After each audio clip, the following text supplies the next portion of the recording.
to bring that back to at least within contention. And with the way the last few rounds have gone, wouldn't be surprised to see the Halo guys, selamat pagi, selamat siang, selamat sore, dan selamat malam dimanapun kalian berada.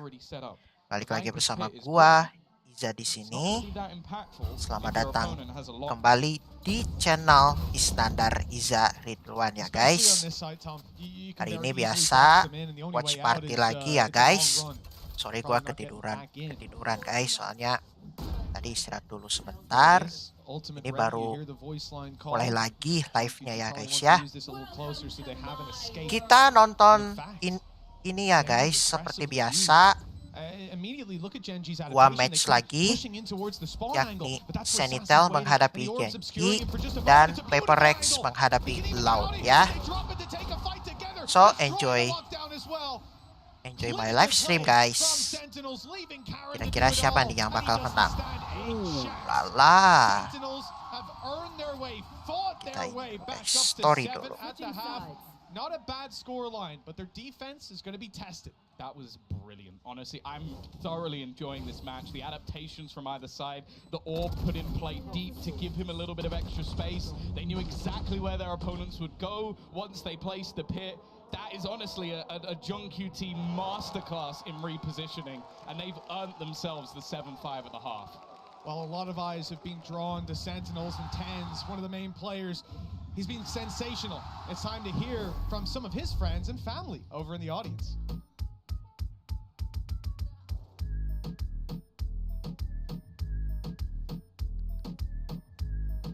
Hey guys, Mika Fabs here, and we are back in the crowd with some very special guests. I have Valerie here, who you all know as Tenz's mom, and we have Billy here, Tenz's uncle. The whole family's out here. Let's give a round of applause. All right, I saw you guys getting really into the game here. Of course, how are you guys enjoying it so far? Oh, it's amazing. Hola, Madrid! Hi, it's been awesome here, watching the Sentinels play their game. Yeah, and I hear that you were actually a big influence on Tenz while he was, starting his gaming career. Yeah, definitely. I started out. You're definitely a gaming family, and just making sure that he stayed competitive and focused on getting better. And he just took it off by himself from there. And Valerie here told me a little secret. What is your rank, sir? Probably Decade Ascendant, but my peak's Immortal too. Whoa! Let's give a round of applause for that. Now, of course, it's massive that you get to see your son here. You go to another corner of the globe, and you have fans all over just applauding his name. How does that make you feel? It's very heartwarming. It's, Don't make me cry. No, amazing. I'm so proud. Tyson, oh my God. So proud. Speechless. We love him. We definitely do. Now, let's hear the both of you. Can you give a massive shout out to Sentinels and to Tyson playing up there right now? Let's go, Sentinels. You guys are amazing. Let's go. You got this. We love you, Tyson. Let's go, Tyson. Let's go, Sentinels. Let's get back into the game.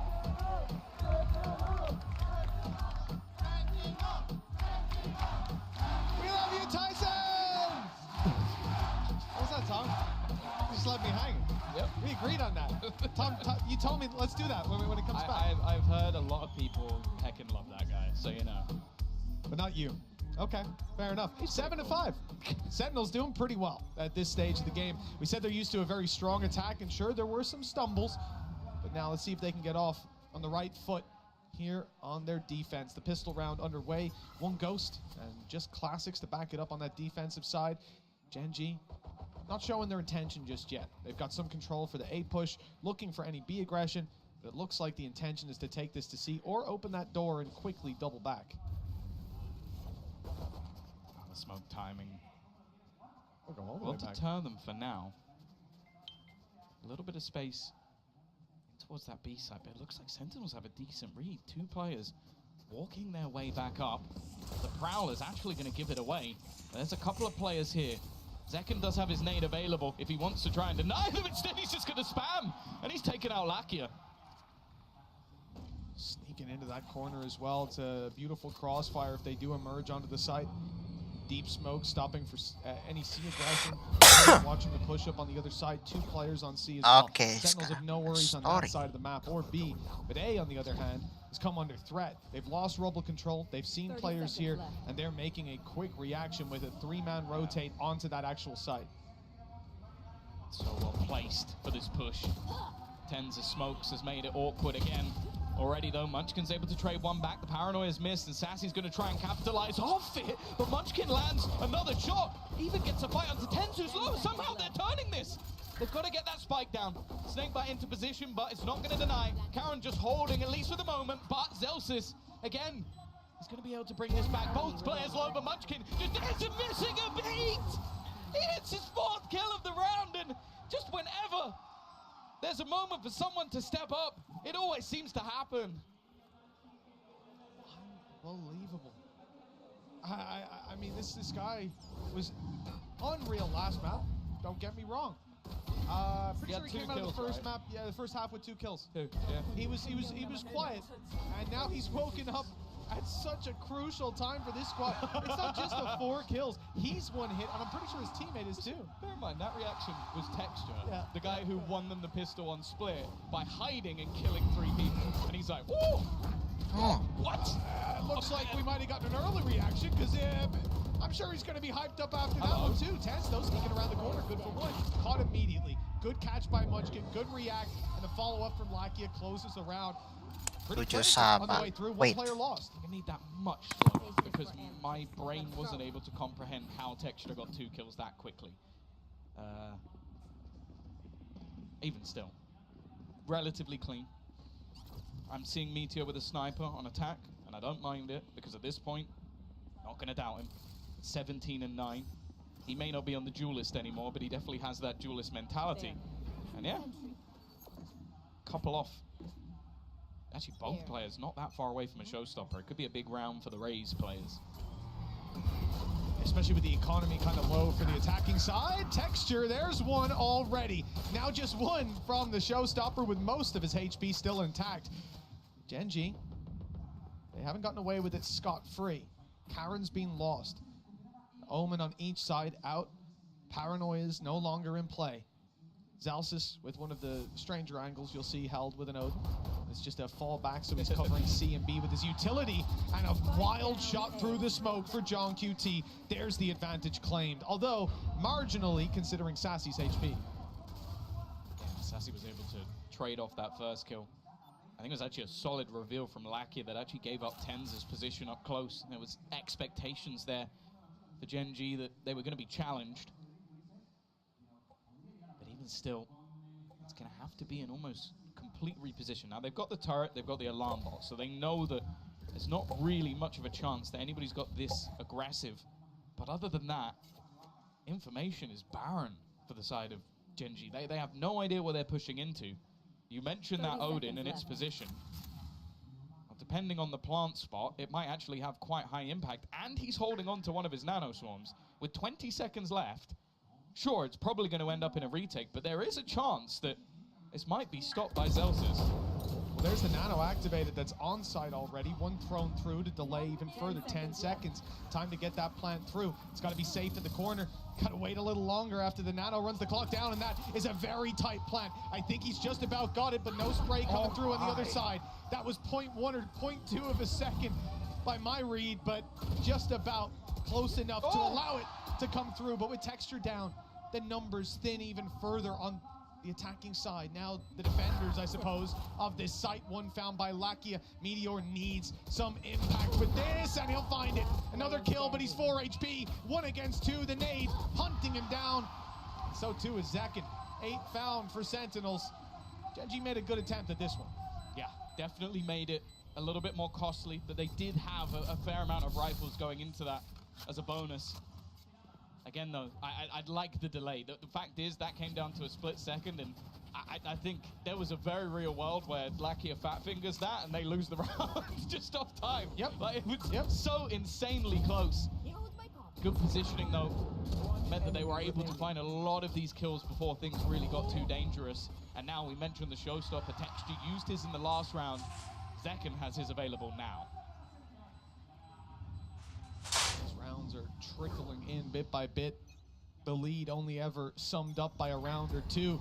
It's never safe, it's never secure, nor are these players. Early aggression, again, from Sentinels. A lot of utility, and most importantly, 4 players here. Paranoia used. Zekin gets caught by the other sides, though, so he's not able to get a clean shot off on the showstopper. It's interrupted, and Sentinels start to fall back, concede some of this space. It's a good battle by GENG, and they thought they had a lot to work with Meteor sneaking through to B, but he's being caught. Yeah, it's now back into that awkward scenario. They had so much space, but also that takes off all of that extra Killjoy utility, so they can't really afford to dilly down anymore. They're gonna have to make their move again. Walking into the Lion's Den. Zels is with his utility, but also with his Odin at the back. Hasn't been revealed. He's sat patiently waiting with his gun in hand, and he's gonna win the fight again. Oh, even looking to spam through. He's done a lot of damage to Karen, but he's just buying time for the rotation. Oh. You don't really see plays like this every single day. Sat at the back with the Odin in hand. He's just gonna go the sun on his own. Again, another 4K comes out for the side of Sentinels, and a solo hold of that C site. I've never seen anyone do that before. I've never seen it. Just hip fire in the Odin. Every part of that was so beautiful as well. The realization he needs to go for the wall bangs, then that they're going to swing him. He swings wide ahead of them. Makes it a little more awkward for them to land. Like, this is good.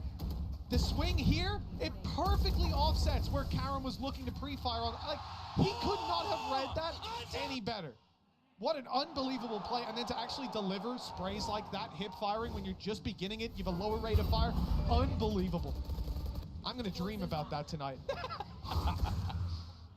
Well, the dreams of GENG's 2-0 seem to be slipping away. Sentinels extending that lead, and now back to pistols and a hero rifle for texture. He's had his moments in this game, but most of it has been with an operator in his hand. Once again, Zelsis is waiting. And the thing is as well, that it leaves them with so little opportunity for where they can plant. Instead, they're gonna go back, look to put some pressure onto Tens, who been having one of his quieter performances, that's for sure. But even still, all he really has to do is get that information, call for the rotations, and get some support. You'll see Tens flex a lot, and I think here on Omen, the way they've been playing it on defensive side, he's often just the guy throwing the paranoia and trying to get involved afterwards. 30 seconds. We go to a map 3, might see a little more from him. GENG, few pistols, but as we said, you know, it was nothing but MasterCard thrifties starting off that first map. No reason we can't return to it now. Meteor's flanks have been caught again and again. This time it's Sassy to find him, and with 13 seconds left, they need to make a move onto the site. 10 on the clock as they get close. Blast pack still in play, going to be used here, but not booping him fully off. Just about far enough away that he can continue planting. Karen falls. Pistol standing, Guardian spotted and dropped, and it's cleaned up nicely by Sentinels. It's only Munchkin left, and he can't even get near that spike to stop the defuse. What a nice shot connected. That's where the hope of the round ends. Yeah, in the end, he almost has to go down just to make sure that he's going to have weaponry for the next round. And it's going to be a small cost for the side of Sentinels, 3 rounds in a row, and relatively clean ones as that. They've got Zelsis now. 7,000, and they have got the crowd support. It definitely seems like they are the favorites, even if they're on a different continent from where they're normally playing. Sentinels have won the hearts of many, and now will have a comfortable lead. Even still, though, they're going to be put under pressure. An immediate push here as they take control of Mound. That util in response. Good paranoia, but too late. The player's already able to see and take down Zekin as Tens fades from the angle. They find themselves in a 4v4. Good retake ultimate online for Zelsis. That can counter at the Viper's Pit as we've seen before, but the potential to play aggressively on the back of Lachias could cancel it out. It has for Sentinels previously. Tens on the other side of this smoke has John QT covering the cross, but Karen's already gotten up close. A shrouded step that wasn't expected, and now the Nightfall gone all the way through. John QT, 13 HP, but he fades into the corner, and now he'll be able to get his health back online. Even notices the Nano Swarm chasing him down. Snakebite now landed right on him, and he's jumping forward. Oh my caught God. by another piece of utility. This time the alarm bot. Sassy almost had it, but he's caught. Zelsis in on the Odin, picking up one, and he's got his lockdown in prime position. Another swing, and a player spotted. Only one to root out of that Viper's pit. And Munchkin's already given up the angle, essentially. They're running for the hills. As Zelsa steps forward, he'll catch Lakia, setting them up to close this out, but Munchkin falling. It's Zelsa's round, as 11 goes on the board for Sentinels. They're close to a map 3. We've said it throughout this tournament. We've seen a lot of teams lose their own map pick. We've seen a lot of teams fight back. Mentioned it as well that throughout their last 9 series, Sentinels have taken the first map every single time. But we're seeing that they have no trouble looking for a response in map number 2. Zekken leading the way, but we've also in the second half seen a massive resurgence from Zelsis. Had a couple of really high impact rounds. Seems to love the C site. And more for GENG. They're going to give the legend that is Solo an opportunity to try and talk this one through. As said, we have seen him play against Sentinels the last time they actually won an event. He played in the upper match to go into the final and lost. Now he has to find some wise words to try and bring this team back and have an opportunity for the 2-0. Otherwise, they head into Breeze. And honestly, either of these teams have looked fantastic on that map, so I have no idea which way it will go. It's going to be whoever's made best use of the downtime, what little of it there is in between these games. Again, talking about the stakes of this match, I believe it was Kaplan that was talking about it, and actually it was because we showed it on the desk.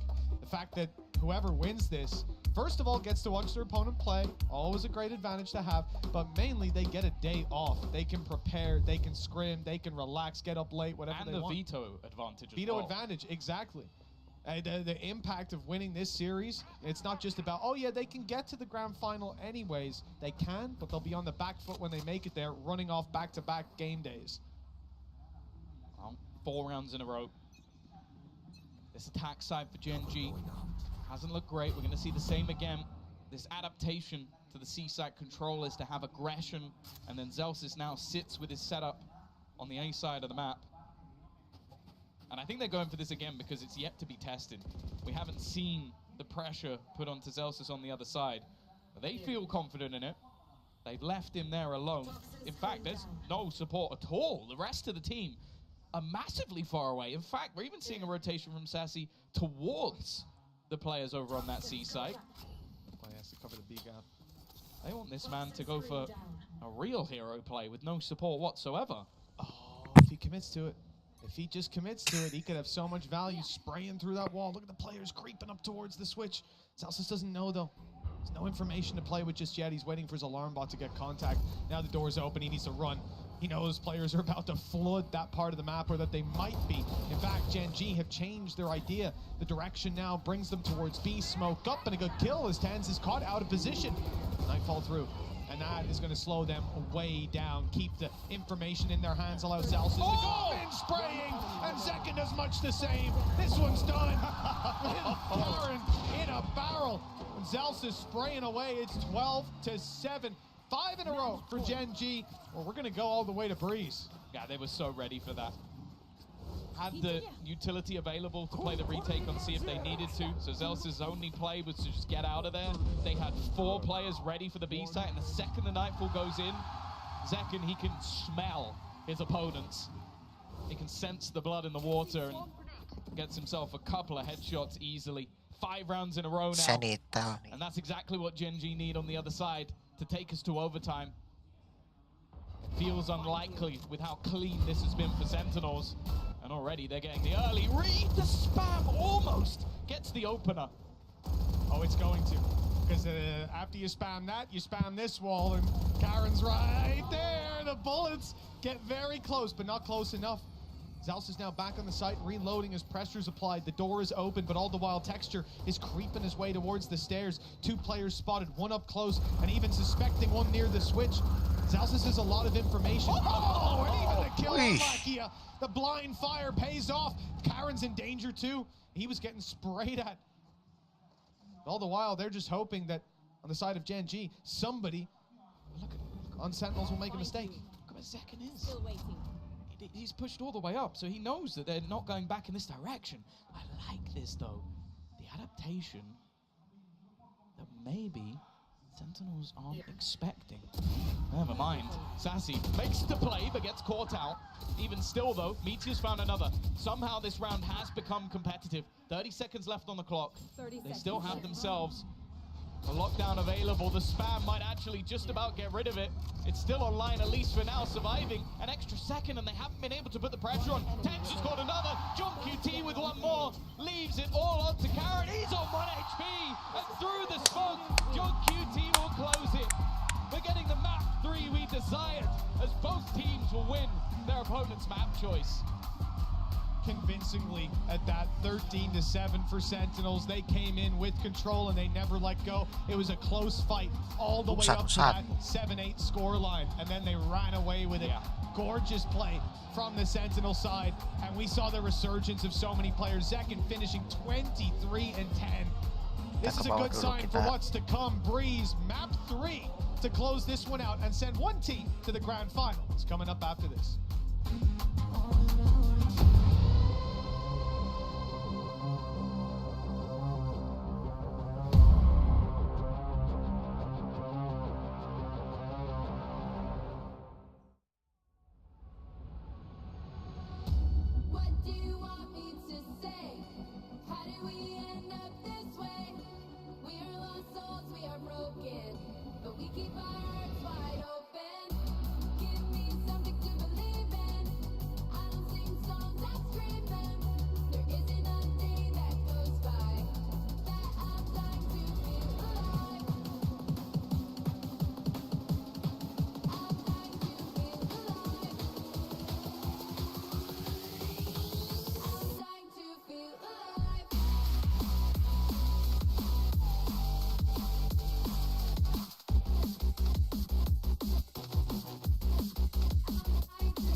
With this white-hot crowd here in the Madrid arena, the Sentinels managed to force that map 3, and what a way to do so. Zelsis had to pray to a Norse god, and then he just went brrr. That was unbelievable.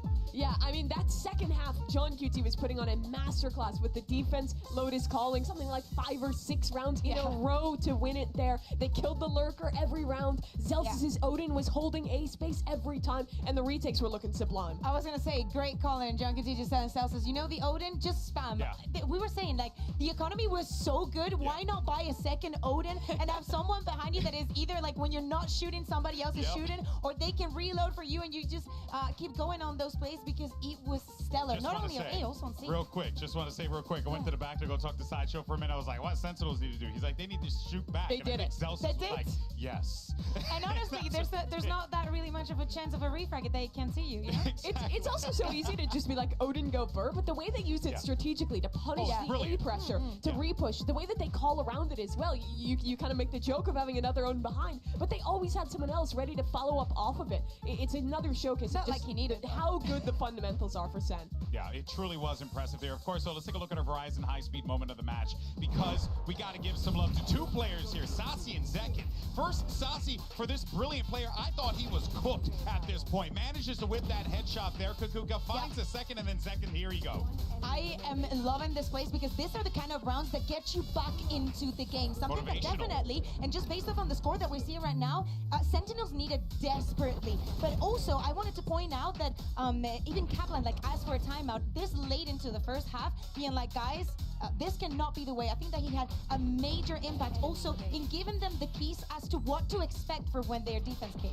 Yeah, you absolutely need rounds like this when you're up against a team like GENG, because they're like guaranteed to win at least 4 clutches a game, it feels like. But Sentinels can do it right back, showing us that John QT is quality tactics, but also insane clutches for everyone on this team. I couldn't agree more. But also, I mean, listen, I said it on Twitter, Zekin's out here making a case to be the best in the world. He is trying his hardest out here, as I expect him to, because this kid gives you 110%. But look at the output difference. Santissimo. That is Santissimo, yes, Santissimo wild. is at least holy. That first blood success rate is unreal. Of course, you know, the stats based off on a 13-5, and what we just saw, of course, is going to speak volumes of it. But the fact is that we were seeing a Zekin that was comfortable, that he was reliable on when this clutch scenarios came on to play, and definitely one of the keys to Sentinel success. By the way, casual 75% first blood win rate. The guy was electric. I love especially the way in that first half, Sentinels was approaching the C site with the double dive between him and Tens. They're so good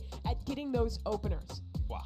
It's just another day in the office for that kid. It's just unbelievable. He just turned 19, by the way. It was just the guy's birthday. Yeah, when I was 19, I was really trashing Halo. Meanwhile, this kid is out here probably on pace to maybe go to a final if they keep playing like this. But what happens here on Breeze, guys? Because last time we saw Sentinels play this, it was not the best for them. It was not here, and it was not the best for them. Yeah, exactly. And we also have a GENG on the other side that decided to pick this map against an America squad and Loud, and did not find the success. And then EDG picked it onto them, and they were able to win that. But I feel like there were 2 very different matches, and it also relies on the compositions that we can expect from both these teams. Sentinels, or a very more standard note, and then Mini, all the craziness that we see coming out from GENG. Yeah, I mean, the last time we saw Sentinels play this map was in the match that didn't matter against G2, when they had already clinched playoffs. They played Leviathan beforehand. Sure, but even that was months ago by this point, and they had some time in between. They had a little bit of time to prep. They let it through the veto. I think they can expect that GENG would have wanted to go here, so I can't wait to see what Sen has prepared. Yeah, exactly. And talking about those compositions, not only, as you're saying, on the side of Sentinels, have they prepared something? Are they going to change some things around?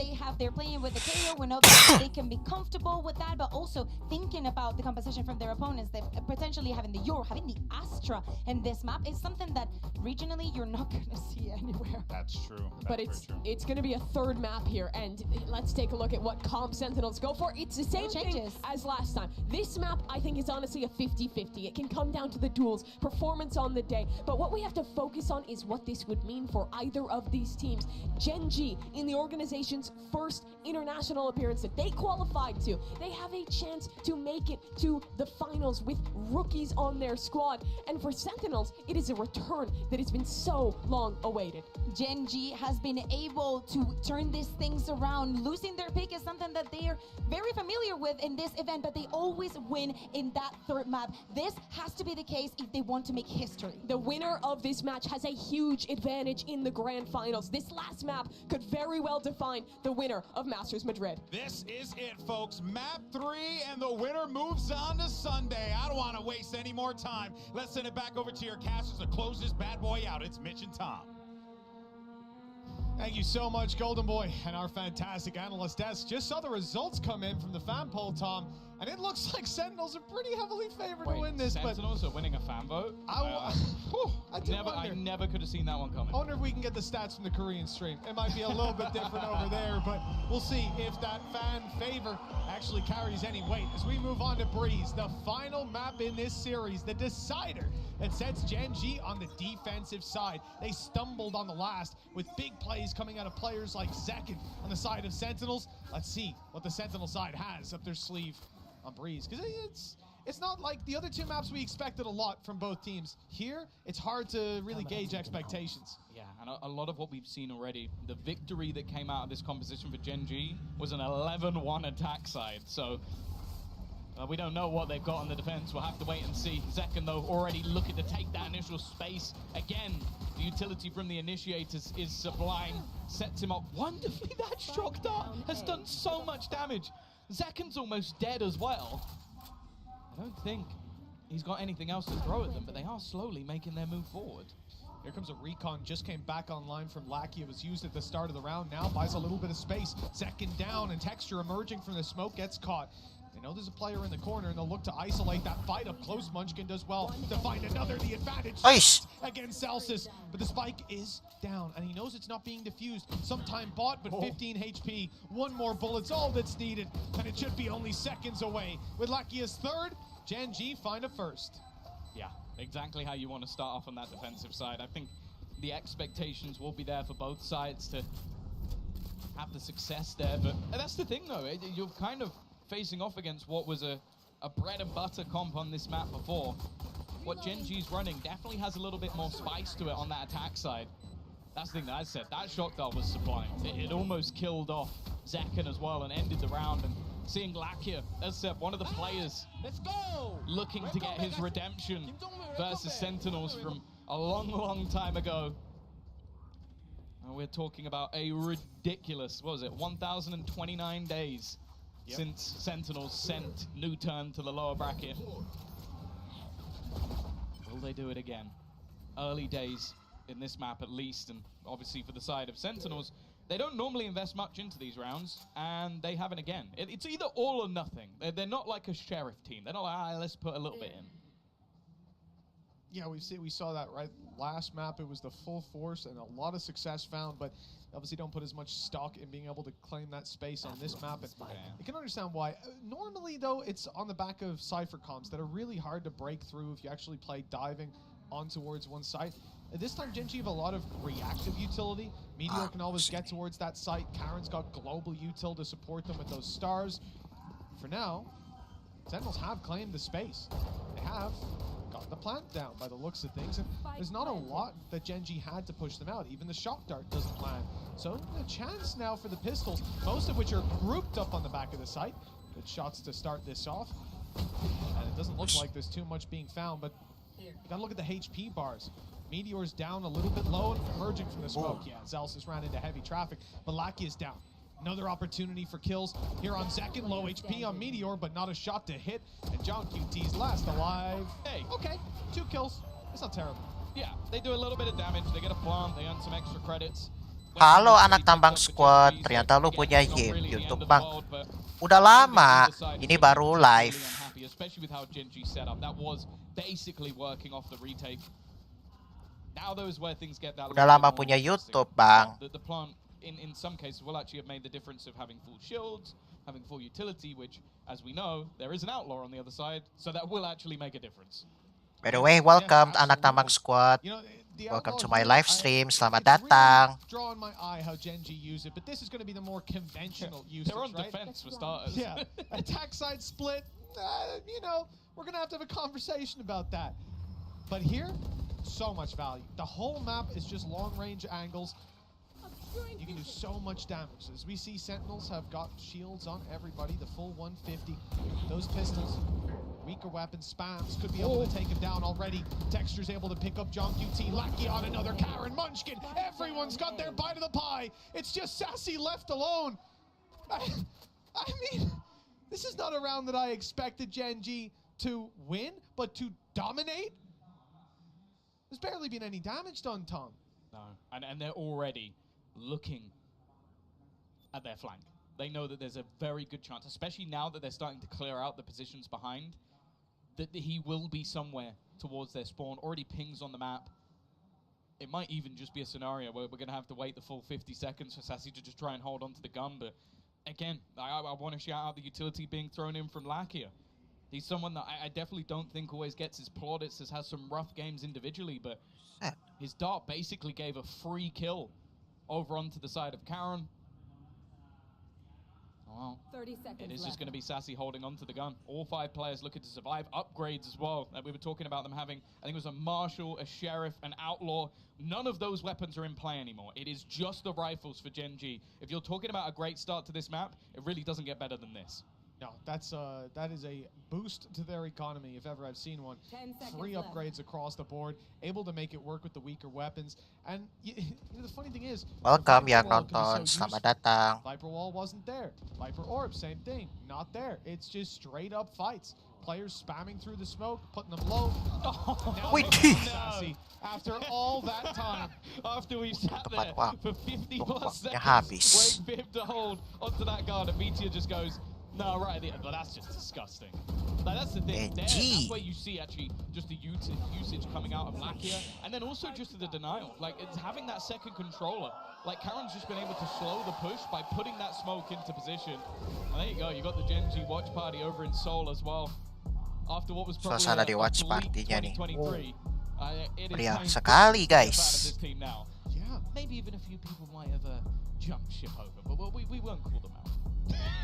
kind of feel like you did call them out there, Tom. I'll be honest with you. That's I heard a bus coming. I saw you throw someone under it, but there's no evidence left behind. That's you know, for GENG, got to be one of the most successful rebuilds we've ever seen in such a short turnaround as well. I mean, to be at this stage, to have challenged Sentinels on split, to move to 3-0 up, winning out a low buy round there on Breeze. We've never seen a Korean team look this scary, and we've heard about them. Hell, I talked a lot to Achilleos and Paperthin back in 2020, 2021, 2022. I'll even throw 2023 in there. But now, for once, they were right. I think the thing that's been most impressive as well is they have built this team out of players that ultimately didn't have mass success. You're talking about Texture coming from GE, Karen coming from Ranked, Munchkin definitely didn't have a great 2023. Meteor as well, expectations were high. Lakia came back from tier 2. Yeah. This team just works together. Nice start though from Zekken. That's going to be an instant kill. Looking to try and break back with what is some weaker weaponry here. They may even look to try and go through the smoke. This is awkward now for Texture. No dash, no escape. They're not going to expect him to be here though. Not expecting him to stick around because now he has delivered them a rifle. It's being guarded though. Lakia's not giving it up. And they've lined up for the double, the triple for Lakia. John QT, well, he'll find one unaware. That's a rifle to be retrieved, but in comes Munchkin to close that one out. Nice and clean for GENG in those last couple of fights. But the damage was done by Sentinels early on. Thing is, because of those massive economical rounds they had early on, they're not really going to struggle for that all too much. Definitely got dangerous, but is this man again coming alive exactly when they need him most? 7-1 on the scoreboard. The comeback of Lakia may have been seriously understated when he made it back into a tier 1 team. There are many of us who have been waiting for this for such a ridiculously long time, in jail over Vision Strikers, and then had a long redemption arc to even get this far. Texture about to come under pressure, but he's not shying away at all. Maybe he should have done. Zekken's removed him and taken the operator. A reveal there would have been huge. The spam through the wall after, but nothing to be found. It's a swing out from Zekken, confirms another kill, and Tens answers up. Finally, it looks like GENG have been left in the dust here on the defense, and with Munchkin falling, that's confirmed. TP-nya ya, jangan lupa. 1v4, the first is his. Pulled back a star, but well, that's going to be quite a while before that's up and online. We're going to bait out the op, but he won't hit the shot. Snakebite up and over. If he's anywhere nearby, it'll take him down. But playing ahead of it, John QT spots him. 1 round on the board for Sentinels. They found their first on the attack. Yeah, and a lot of that comes back off the individual play of Zekken. Definitely up there in terms of the entry fraggers, and just was happy to put that pressure straight onto Texture. Picking up the operator as well, just taking this round into his own hands. That's the value that Sentinels have in this youngster. Still just 19 years of age. Literally just. I think it was during this tournament. Ya hidupin. Lagi ini kan, lagi live. And you better believe that probably as solid as it gets. Again, they're just going straight back in for this play in towards the A site. And again, no fear out from Texture. This time he will catch it, but it's a player that can be brought back. It's going very differently this time around, though. They're being destroyed. That's like one of the first A-site pushes we saw come out of Sentinels. Ult used by Meteor, human drone, aggressive op pick. They try to punish that op, and then they get swung by the smoke. They have a guy calling shoot me as well. It's never easy to play in rounds like that. Even uses his decoy as he comes out of the ultimate just to bait them even further. You can see they're getting hyped up on the GENG side, and understandably, as they now lead 5-1. We're a quarter of the way through, halfway through the first half, and GENG have their hands stuck on the reins.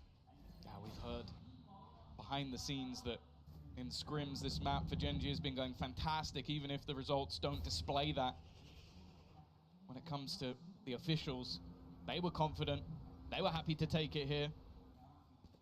Again, Sentinels, we haven't seen it successful in Americas, and it's definitely not looking great here. Tech's just so aggressive in his control. They have to be using the drone just to force him back out of main. Shock darts being sent onto him, but if you believe that he's giving this up, you'd be foolish. And look at what's happening on the other side. GENG are already stacking up players into this B site. The read they have is bang on. And there's not even an intention to have Meteor go somewhere else, rotate to A. Halo Ikesoy, selamat datang di live stream. Bang, nukbang nalpot bang. Maksudnya?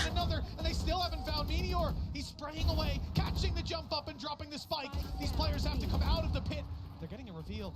Meteor staying alive for now, and he's up close to the pit. Maksudnya apa ya? To emerge from it to pick the spike, but they already have John QT's around the backside, and he's coming right back into the safety of the pit to try to get the plant down. A flash inside, but it's all a decoy to push them towards him as Meteor moves around the other side. This is beautiful play. They're not even looking as he goes back in. And now the plant, sure, it's going to be found, but blinded up, he is stuck in the corner. John QT doesn't stand a chance.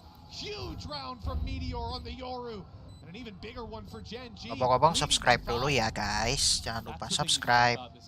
Like you've watched him play these Sentinels in such an aggressive manner. The operator on Killjoy in the last map, happy to run in 1v2s, use his ult immediately and clutch out, but then you put him back on the duelist, and you almost miss it. If it wasn't for Texture, he'd probably be playing it on any other team.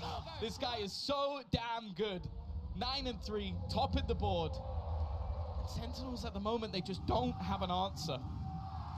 They're coming back in with a buy, but it is one of the weaker we've seen. Ults, none of them are even remotely close. And almost all of them are either close or online.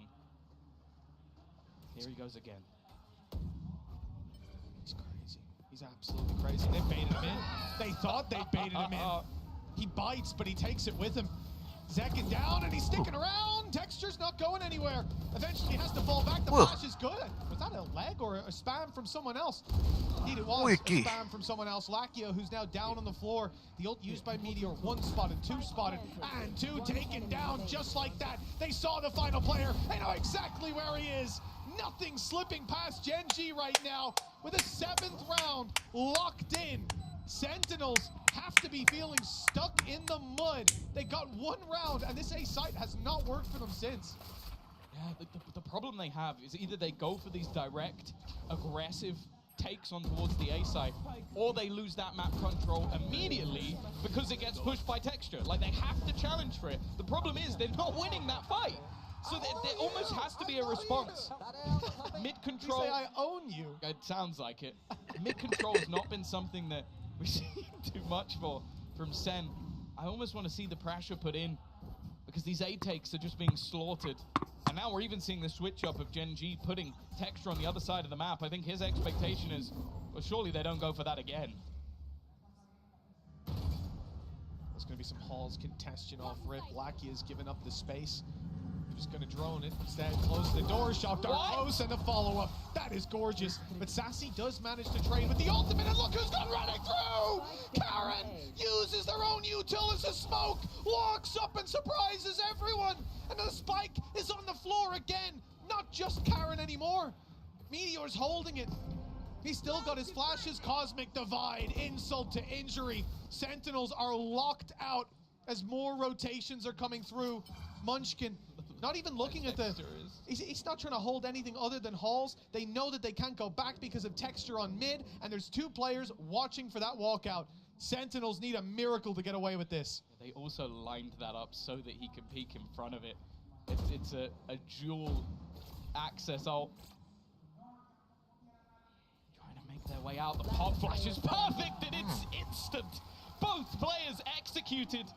GENG, after losing their own map choice haphazardly, have come back in like nothing ever happened. 8-1 up. I want to see a second pause coming out from Sentinels here. Yeah, I don't know how he won that battle. And like the flash, a split second later, I thought Lackey was going to be dead immediately, and then we need to talk about what he just did. In through a Hunter's Fury, through a snake bite, through a smoke. Guy just ran through the whole opposition's utility belt and came out on top. GENG have got Sentinels in their pocket. And so I don't know what they can say. Kaplan's got his task cut out for him and Drew. Better be combining in a fusion dance of brains to get this one across the line. It's looking grim. And the best part about it for GENG, you spoke about how they had all their ultis online. They've used them incrementally. We had Yoru pop his, Karen pops the Cosmic Divide. Still now, they have a Viper's Pit, still they have a Blade Storm, and they're about to have the Hunter's Fury back online. There's no way in which they're letting this slip without Sentinels running up against a brick wall again and again. They've got to be sensational to even have a foundation laid coming out of this half. I'll give you one better. Go for it. In the last 4 matches, they won only one of them. And they got 11 rounds on attack. Breeze, just on Breeze. Yeah, on Breeze. So, if anything, they should be feeling more, and especially when you look at the composition they're running, the expectation is that they'll be able to cause chaos. You've got a double duelist, and you've got double controller to just basically create space for them. This is almost seems like doomsday for Sen City. GENG have dropped a nuke on them, and finally we're going to see some mid control. I wanted to see this challenge for, but again, there's always another layer. A disgusting position that's not going to be checked. Even sticks around to fight, maybe goes a little bit too far with that one.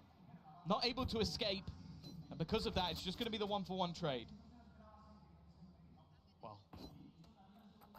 the man advantage might not sit with any team, but TenZ has been tagged pretty low. That will stand to them in future fights. Not if it's Texture taking it with an operator, but he also has that Blade Storm. Of course, with TenZ online, that knife should be coming through fairly soon. It's just back online, and there it is. It's not caught them, though. Texture's still happy, dash online in back pocket, but Sentinels are on the wraparound, moving in for mid control, moving back through mid, in fact, hoping the rotations have come through. There's an aggressive push from Lakia, so he'll be inside of main for this retake, not able to get past the trap wire. And on the site, there's only one man. All alone is Karen. Off the smoke to give himself a safe haven to play from, and they're trying to root him out. They suspect that he's in this position, and Celsius has got him on the running spray. It's whether they expect anybody to be in A main, though. Bagi might be the snake in the grass. It does seem like they're watching that position now. Enough time has gone through. Has to be an instant win on this battle. Otherwise, it's definitely going to become problematic in terms of the time. The thing is, though, in terms of finances, GENG can definitely afford to throw some players into the win. Munchkin looking to lead the charge. The time, though, is ticking. Texture has already found one, but surely this round has to be going the way of Sentinels at this point. But it's more so, how many players do they come out with? The answer is 3. A solid hold after a huge hiatus from the board. Sen finally bounced back. Well, as if I'm Cypher popping an ultimate. I'll take my hat off to you there, Kaplan and Drew. Good calls to change up the pace of this game. Look like it's a B play. Wrap back through middle, which is somewhere they've had trouble holding on to control with. They've barely gone middle. That's been the thing. It's been mostly A takes, like battling to make sure that that control can't be taken. This time it was taken, but it didn't matter because they managed to get those rotations back through, and a good call from John Cutie as well. They have tried a few times with John lurking around mid, right, trying to get up through elbow, but every single time there's somebody there ready and waiting for it. John did also get a little bit of space on mid, but they've seen the constant aggression. Camera up and watching this, but gets a little closer than you'd like to see. John QT going to survive the round and rally the troops towards the A side. Good wall to cross in mid, drone clearing it out, and the pressure on. Lakia's close to the wall. Meteor's already rotated through, albeit he's only got, 0 HP now, never mind, Wow. not 40. But there's also Karen on the side, and they've managed to chop and change some of these fights. He's in a little bit of trouble there, but it looks like it's going to be fine with Sentinels crossing the site, grabbing the plants, presumably for free. Tag is received. Hunter's Fury is popped. Push up by Sassy. And a headshot angle, one by Texture with 2 kills and a third. He retook it all by his lonesome. Yeah, it's almost like he just completely ignored the plan. The plan was that Lakia would get a tag, kill someone with the Hunter's Fury, and they'd retake together. Instead, he kills the guy who gets tagged immediately. He hits the most disgusting headshot with an operator, and then just peeks through the Viper screen to kill the last. The guy has no fear whatsoever. Whoa, nice. And while for Solo, we've already mentioned, he may not be in the server anymore, but there is a story of redemption. Elise versus Sentinels, and more so Tens. The MVP of that Reykjavik that New Turn finished 3rd. His move to coaching was something that anybody knew and was excited for.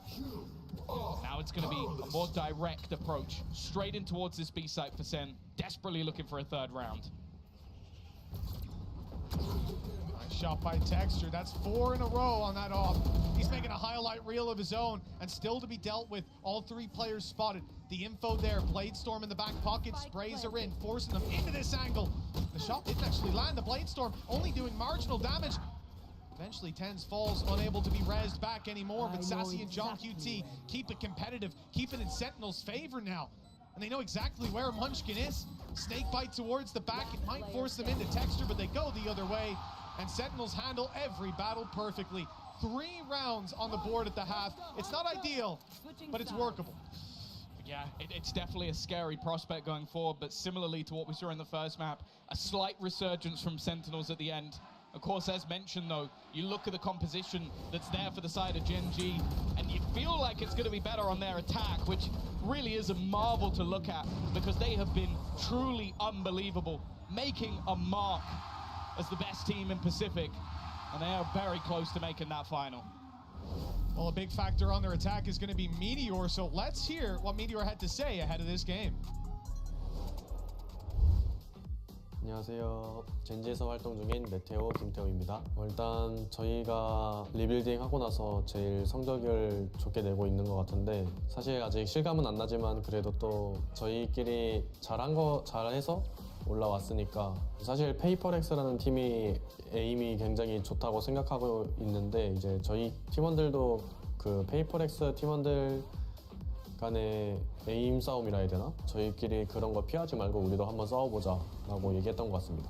사실 감이 온다기보다는 그냥 평상시대로 공격적으로 할 것 같으니까, 이제 새로 리빌딩이 되면서 이제 팀원들과 친해지려고 노력을 많이 했고, 그리고 팀들끼리 이제 각자 다른 팀에서 해오던 사람들끼리 모인 거라서 우리가 어떻게 게임을 풀어나갈 건지 이런 거에 대해서 많이 얘기했던 것 같아요.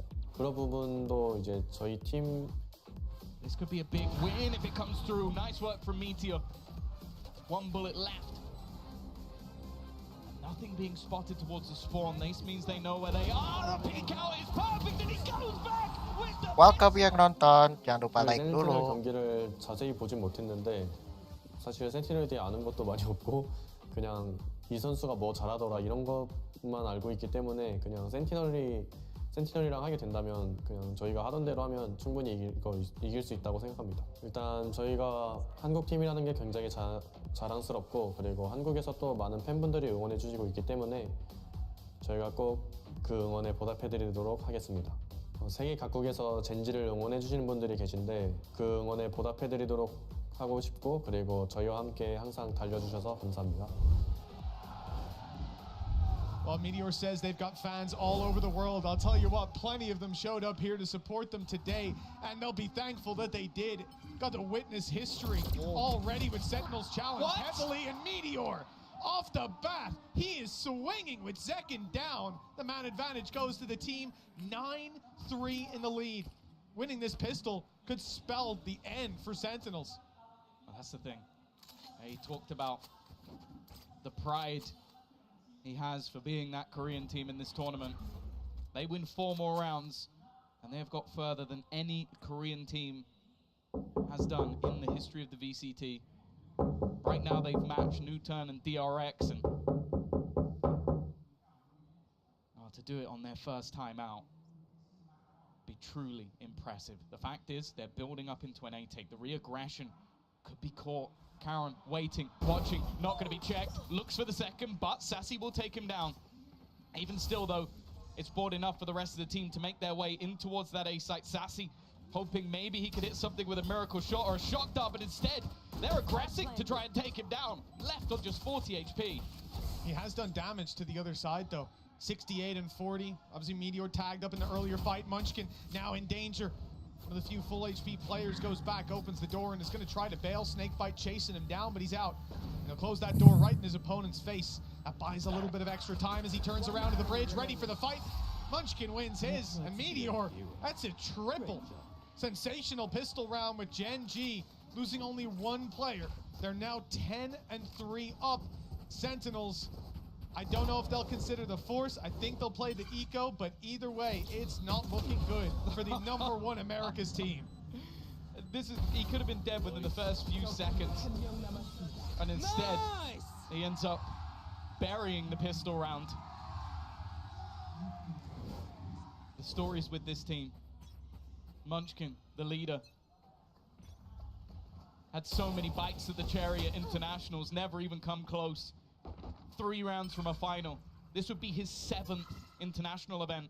9th to 10th was his best placing before this. To say that this GENG side, this squad is special, even if Sentinels managed to run this back. History is already being made. For the side of Sent, it's not a pretty picture. I say they normally buy nothing. Well, they have a single Marshall in the hands of Zekin.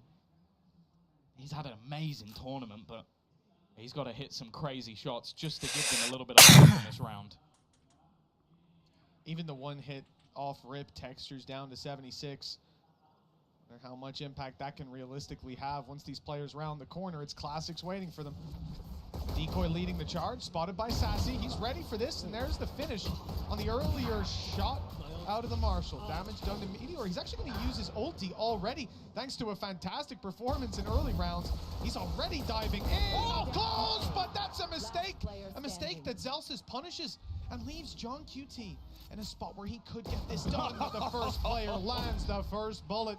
11-3. Good damage from the side of Sentinels. But GENG 2 away from sending them to the lower bracket. And with players like Sassy showing up, we had a great first map out of 10s as well. Both of them fighting for their 3rd appearance at a Masters Grand Final. But for now, it's looking like they're going to have another fight later on. That's the thing.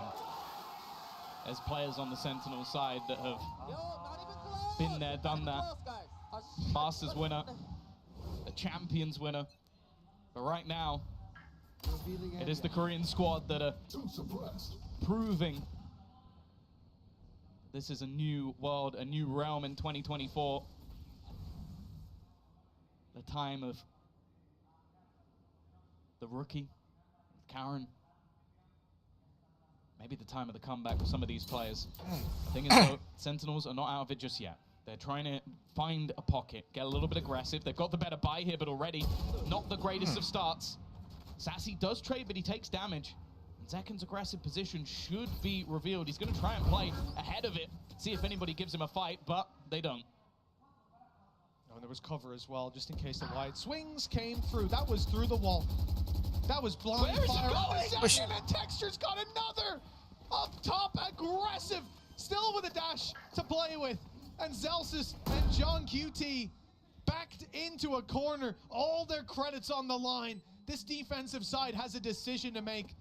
Carrying two weapons forward wouldn't be that useful, and it won't be possible. Not with Texture on his 4th kill. A potential ace to put 12-3 on the board. John QT, all that's left of Sentinels, all that stands in the way of this accolade for Texture. And what a time it would be to find it. But for now, John QT's making the right decision. He's legging it to the other side of the map, but he's not away. Not yet. Okay, Karen is actually going the other direction, so he might have just managed to slip through to the next round with this rifle by the skin of his teeth. It is going to be an escape. Unless he goes peeking into the window, but I don't think he's ever going to do that. He's also had his cam spot them out as well. Not going to risk the rifle, but it means that the purchase that's there for Sen, 9 rounds in a row needed. We've seen comebacks. Match point. What was it? It was the side of Fnatic managing it versus Loud. This is absurd, but this just shows the confidence that this man is running with at this stage. The Sentinels, it wouldn't be doom and gloom just yet. A lower bracket awaits them. Loud and PaperX play after this to decide who will likely get the chance. Zekken's going to try and get aggressive, but this time it's a B execute. They're looking to end this quickly. Straight into the site they go. Sassy has at least kicked it off with an opener. The spike dropped for a second, and Meteor desperately low. But that doesn't deter him. He is still going aggressive and swinging into heavy traffic. Only the one to be found. But with 10s on 5 HP, those pieces can be picked up by someone else. Texture, Munchkin, and Karen. History on the line, but still plenty of opportunities. The pressure won't be felt just yet. Snakebite up and over from Sentinels. They look to push some players on backside out of position. Here comes the util from Sassy. The swing from Karen is good to start. Another for Texture, and there's only 2 on Sentinels left. Sassy does well, but they need to get on this spike, force these players out into an open fight, and it's Sassy to look to punish. John QT gets it half, but they're both extremely low. The time is running out, and now it's gone. History for Korean Valorant as GENG 13-3. Itu selebrasinya ala Ronaldo banget itu. Demolition of America's #1. They booked their spot in the grand final, and anyone who faces them moving forward will be terrified of these new names. Players like Meteor, Texture, Karen. Unbelievable performances from every one of these players. 3 rounds for Sentinels, Tom. How is that even possible? I don't think they're going to be playing Breeze much throughout the rest of the tournament, I'll be honest with you. And they'll go into the best of 5. That's the thing, though. There is still time to recover. It was mentioned by Kablan. He wanted that day off. He's not getting it. He's got to get right back to prepping. He's got to get right back to watching this next series, because the Korean powerhouse, the new look GENG, they brought back some risky players, some players who didn't have success last year, taking a gamble with a youngster, put Munchkin at the helm. 7th time's the charm as he makes a grand final with this team. What a performance from them. And this ragtag bunch of individuals has come together to build one of the best langsung ke grand final. Iya benar ke grand final. Guys, mantap. They have outdone DRX and Newturn. Yeah. And now look to be maybe the first Pacific team to ever win an international event. They just need to win one more match. They've already taken down tournament favorites, not necessarily 90% like the community poll earlier on, but certainly... I don't blame them, though. No, not at all. Looked insane. This is somewhere that coming into this game, we set the stakes. GENG could win, but it will be close. This was a demolition, 13-5 and 13-3. And the maps as well. Like, the fact is they lost their own map choice, but they smashed them on Split, which is the map we were saying the Sentinels are the best team in the world on. So this series by no regard makes any sense. A map that, as said, Breeze, they looked rough on. They just won 13-3. I don't think anyone's going to want to play them on it anymore. I think their record now throughout this year is 3-3, by the way. One of those includes destroying EDG and destroying Sentinels. Like, this team has proved they can adapt, they can improve, but more so, they have faith in themselves. They go, okay, no, we like this map. It didn't work last time. We don't care. We're going to go back to it again. And they've done that a couple of times where they've made slight changes, slight adaptations. On Split, they changed from an Astra to an Omen. And that took them from a pretty bad team on Split to an unbelievable team on Split. It truly is impressive how much this team has managed to adapt in a short amount of time. Solo, you're doing God's work. Munchkin, he's got to be in a shout for being a fantastic IGL because he's getting shouted out by Lakia, who's finally making his name back in the scene. I'm so happy to see this team succeed. Hey, long have we waited. We heard about Lakia for a long time. This time around, you know, I'm just looking at GENG, a team who's been in this game from day one, May 4th, 2020. Almost 4 years ago, these guys put together a roster to try and compete, and they've never even come close to hitting this level. Even before today, there were accolades that they'd never seen. Now, though, history has been made all the way back on May 4th. It was the Phantom Menace like Meteor they needed, sneaking around in a different dimension. He was so fun to watch play. Texture's insane. But Lakia finally reaching that top level. This is what I wanted to see. And now I want to hear from Lakia. Let's toss it over to the stage. Muchas gracias, Uli, que te estaba escuchando. Congratulations. Let's give it up for GENG one more time. And Jen for some translation. Now, my first question is going to be, you, of course, have made it into playoffs in previous international events, but this is the first time that you're going to be in the grand final. I want you to tell me what makes this team such a good contender for winning the first trophy. 라키아 선수 그동안 국제전에서 결승전에 진출한 건 이번이 처음이잖아요. 젠지의 어떤 점이 결승전에서 잘해서 우승까지 가져갈 수 있을 거라고 생각하시나요? 일단 저희 팀이 오늘 나왔던 실수 정도만 좀 줄이면은 좋은 결과를 낼 수 있을 거라고 생각을 하고요. 네, 그리고 저희끼리의 믿음으로 좋은 경기를 준비할 수 있도록 해야 할 것 같아요. The fact that we believe in ourselves, and if we just clean up some of the mistakes, make sure that mistakes don't happen, I think we have a great chance at winning everything. Bueno, le he preguntado que después de toda la carrera que él tiene, que sí que ha llegado a playoffs alguna vez, pero nunca a la final. ¿Qué es lo que hace que este equipo del Pacífico sea tan bueno y que consiga tan buenos resultados? Dice que lo único que tienen que hacer es limpiar un poco de esos errores que cometen y que de verdad creen en ellos mismos. Now, my next question is going to be about the opponents that you faced. Of course, you have already won against all of the opponents that you have left here in the tournament, but you most likely take it to that last and third map. What are the biggest hurdles that you want to brush off for the grand final? 일단 젠지가 그동안 2대1 경기를 많이 해왔잖아요. 풀세트 경기를 하면서 좀 힘든 여정이기도 하는데 결승전을 앞두고 좀 어떤 점을 고치면 좋겠다고 생각하시나요? 일단 앞서 말했다시피 저희끼리의 실수를 좀 줄여야 될 것 같고요. 그리고 이제 저희가 어떻게 보면 많은 영상들이 나온 만큼 저희끼리의 이제 피드백을 통해서 더 고쳐야 될 부분도 만들어야 될 것 같고, 추가해야 할 부분도 이제 감독, 코치 그리고 선수들과 함께 상의를 해봐야 될 것 같아요. Well, the first thing would be the fact that there's a lot of bots on us, but which is good for us as well because we can go review them and make sure we make the adjustments that are necessary, add to our game, build on top of that, and just, you know, not making mistakes and making sure that we don't drop the ball and we keep the momentum going. So we'll just head back to the hotel and have a little talk with the coaching staff and our teammates. Hey, lovely. Le he preguntado que sus series siempre se van al tercer mapa, bueno, casi siempre, pero consiguen ganar. ¿Qué es lo que van a intentar limpiar, ¿no? Para esa final, para que tengan esa ventaja y puedan ganar? Dice que una de las cosas que pasan es que hay muchísimas bots en ellos, tienen los oponentes muchísimas repeticiones para poder sacar esas conclusiones, pero dice que ellos también los tienen y que ahora mismo se van a ir al hotel a darle una vuelta, a revisarlo absolutamente todo. Well, thank you guys very much. We'll see you in a couple of days. Thank you, Jen. Muchísimas gracias a todos. Esperad un momento porque desde luego que no nos vamos. Tenemos otro partido por delante. Don't go anywhere because Paper X versus Loud is on the other side. Bye.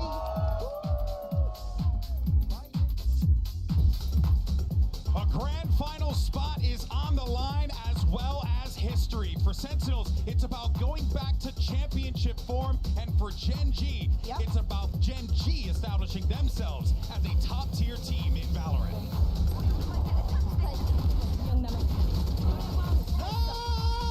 Yo, what are you doing, guys? Wake up! Just leaving Meteor alone. The snake bite landed by Meteor. The clock is running down. Munchkin late flanks up through heaven. And the classic flanks awkward. And an opportunity to trade it back further. It's huge from Texture. Completely bamboozling them. It's done on the spot. Karen as well to find one. And there's the follow-up. Hello, guys. Meteor the first to take it. And he won't stop. And it's done just like that. Devastating start to this series for Sentinels. Could just be two away. There you go. Oh, what is that? He's waiting for someone to go over the bomb. They've done it right. He's able to drop two. Surely it's two. Slates one and second. Right into his crosshair. Right, time for the rotation. Sat at the back with the Odin in hand. Aja! John QT with one more. And through the smoke, John QT will close it. We're getting the map 3 we desired. Bagi's not giving it up. They've lined up for the triple. And two taken down just like that. They saw the final player. I know you. Received. Hunter's Fury is popped. Push up by Sassy. And a headshot angle. One by Texture with two kills and a third. Whoa, guys. The time is running out and now it's gone. History for Korean Valorant as GENG 13-3 Sentinels. An absolute demolition of America's #1.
Red Bull gives you wings.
August 2023, the place, champions, Los Angeles. Loud and PaperX, kings of their respective regions, meet on stage for the first time. PaperX scores an overtime map win and bounces back from a 13-2 loss and manages to take down the defending champions on a run that sends them straight to the grand final.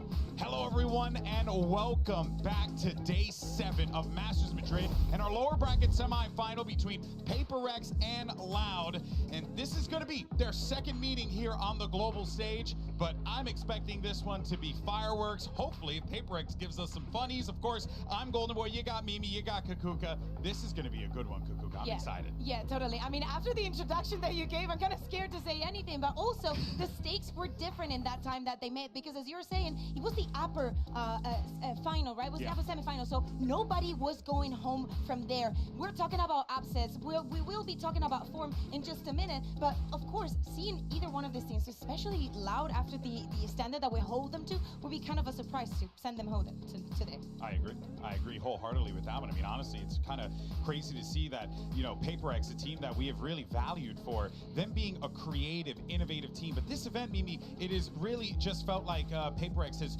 struggled to not just find an identity, but to find a rhythm.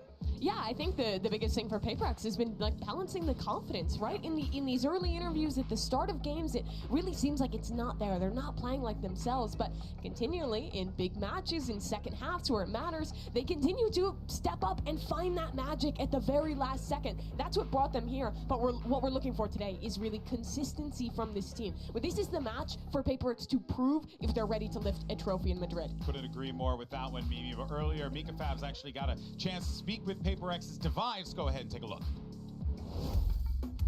Hey Devi, what's up? What's up? How are you feeling? I'm good. All right, I like the smile, So, Forsaken previously at, I believe, the top of Masters Madrid, rated PRX a 6 out of 10. Now that you've made it to the top 4, would you like to go back and maybe give a score again now that you've come this far? I think we have to give credits to ourselves. I think now we are like 10 out, about 10, you know, 10 on 10. So, yeah. I mean, pretty excited to play Loud, and yeah, you know what L stands for? What does it stand for? It means less, so means less coming for us again today. Good luck out there.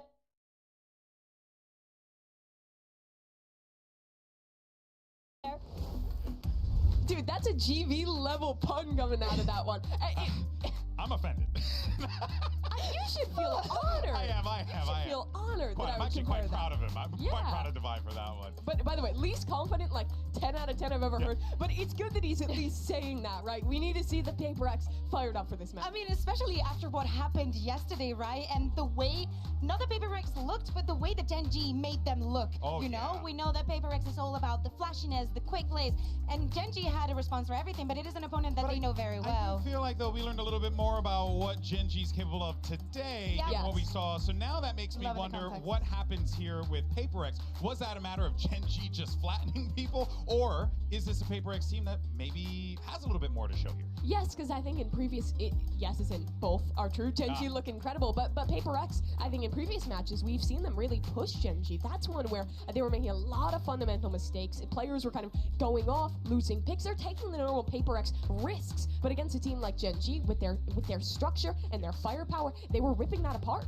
Yeah, no, it's hard to put into words how just well this Gen G team is playing. I mean, we could probably talk about it all day, and that's why on the other side, you know, you're going to need some players to step up here, right? On the Paper X side, you're really looking at Munyet. This guy has truly been impressive, but I'm excited to see him go up against QCK because I do feel like, Kukuka, that QCK throughout this tournament has grown as a player, and his stonks have definitely risen. Yeah, let me get my strongly agree card to show with you because it is crazy what we have seen from QCK, especially like the other day when he was sick, when he had to go to the hospital at the beginning of the day to then come in here, play the way that he did, and especially the performance that we saw yesterday. I am very happy with what we saw. I think that we have to be very careful how we talk about that Sentinels versus Loud that we saw yesterday, because in the end it was two very, very close overtimes, and a QCK that overall is feeling super comfortable, that has found his space in Loud. Many people have that question of gonna be better or worse than us, but doesn't matter, he's his own person. The similarities between these two, I feel like, are kind of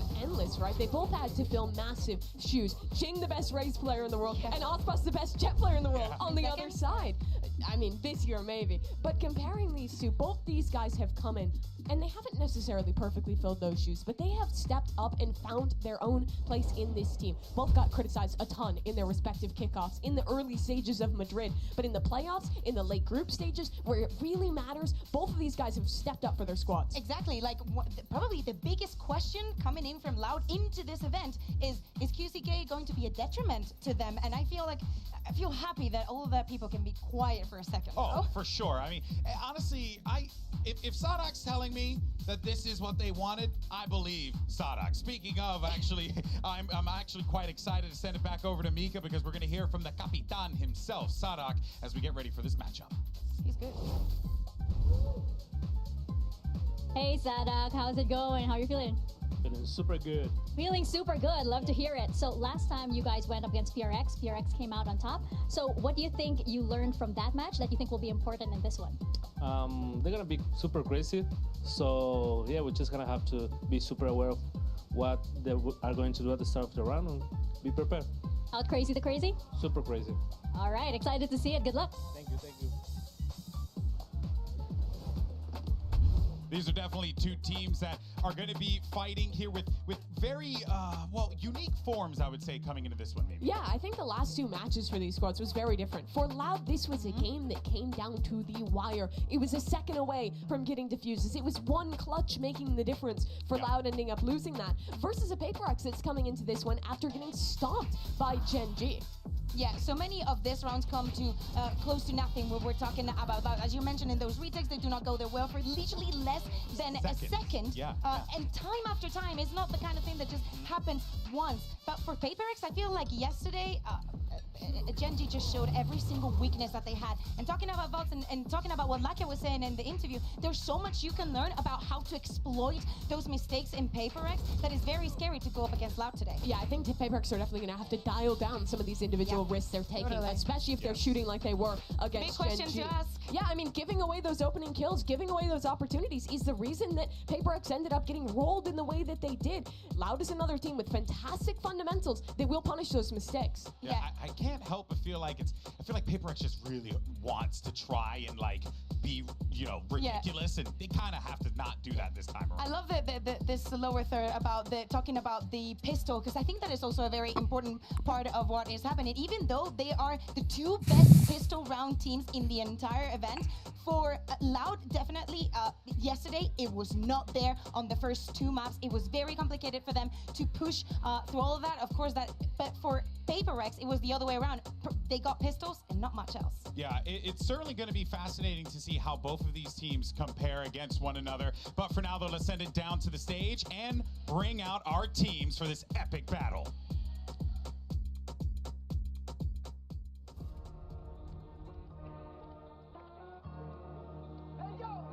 Bienvenidos a Madrid. Eso no.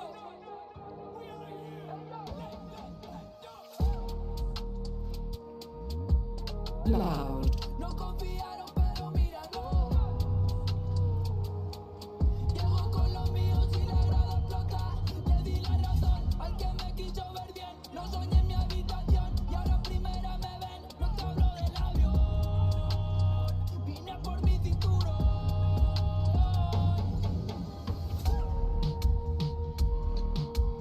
Paper X.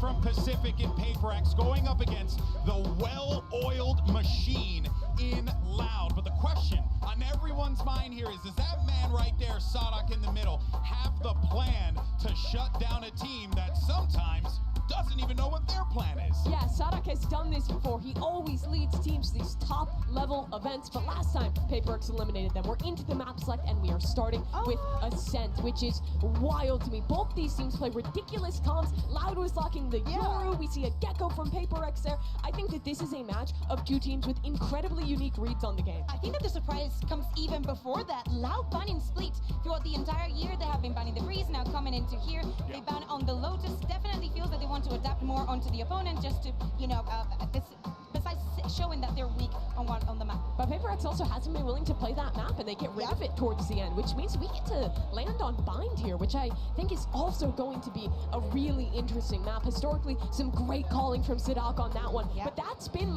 honestly my favorite map from Paper X's tournament. I love the way they play that Harbor comp. They haven't won all the maps they've played it yet, but I think they have some great ideas that are really tough to deal with your first time playing into it. Can we get to 3 though? I think that's the thing that I'm wondering is, can we get to 3, or are we going to see Loud kind of do what GENG did to Paper X? I feel like for both of these teams, we have the question of if they're going to make it through, are they serious contenders to making it all the way through and take on Sentinels tomorrow, right? We need a convincing win for either of them. I think that this map number 1 is really going to decide this series. Totally. I think Loud is pretty favored when we get to Sunset, but this first map, I could see it going either way. Both these teams have looked really good at times, have looked really shaky at times on Ascent. I think Paper X need to win this map. If they get to 3, I honestly favor them in this series. Yeah, and of course, I think that fundamentally Loud should have the upper hand coming into this Ascent, knowing that is, you know, the more basic map in those terms.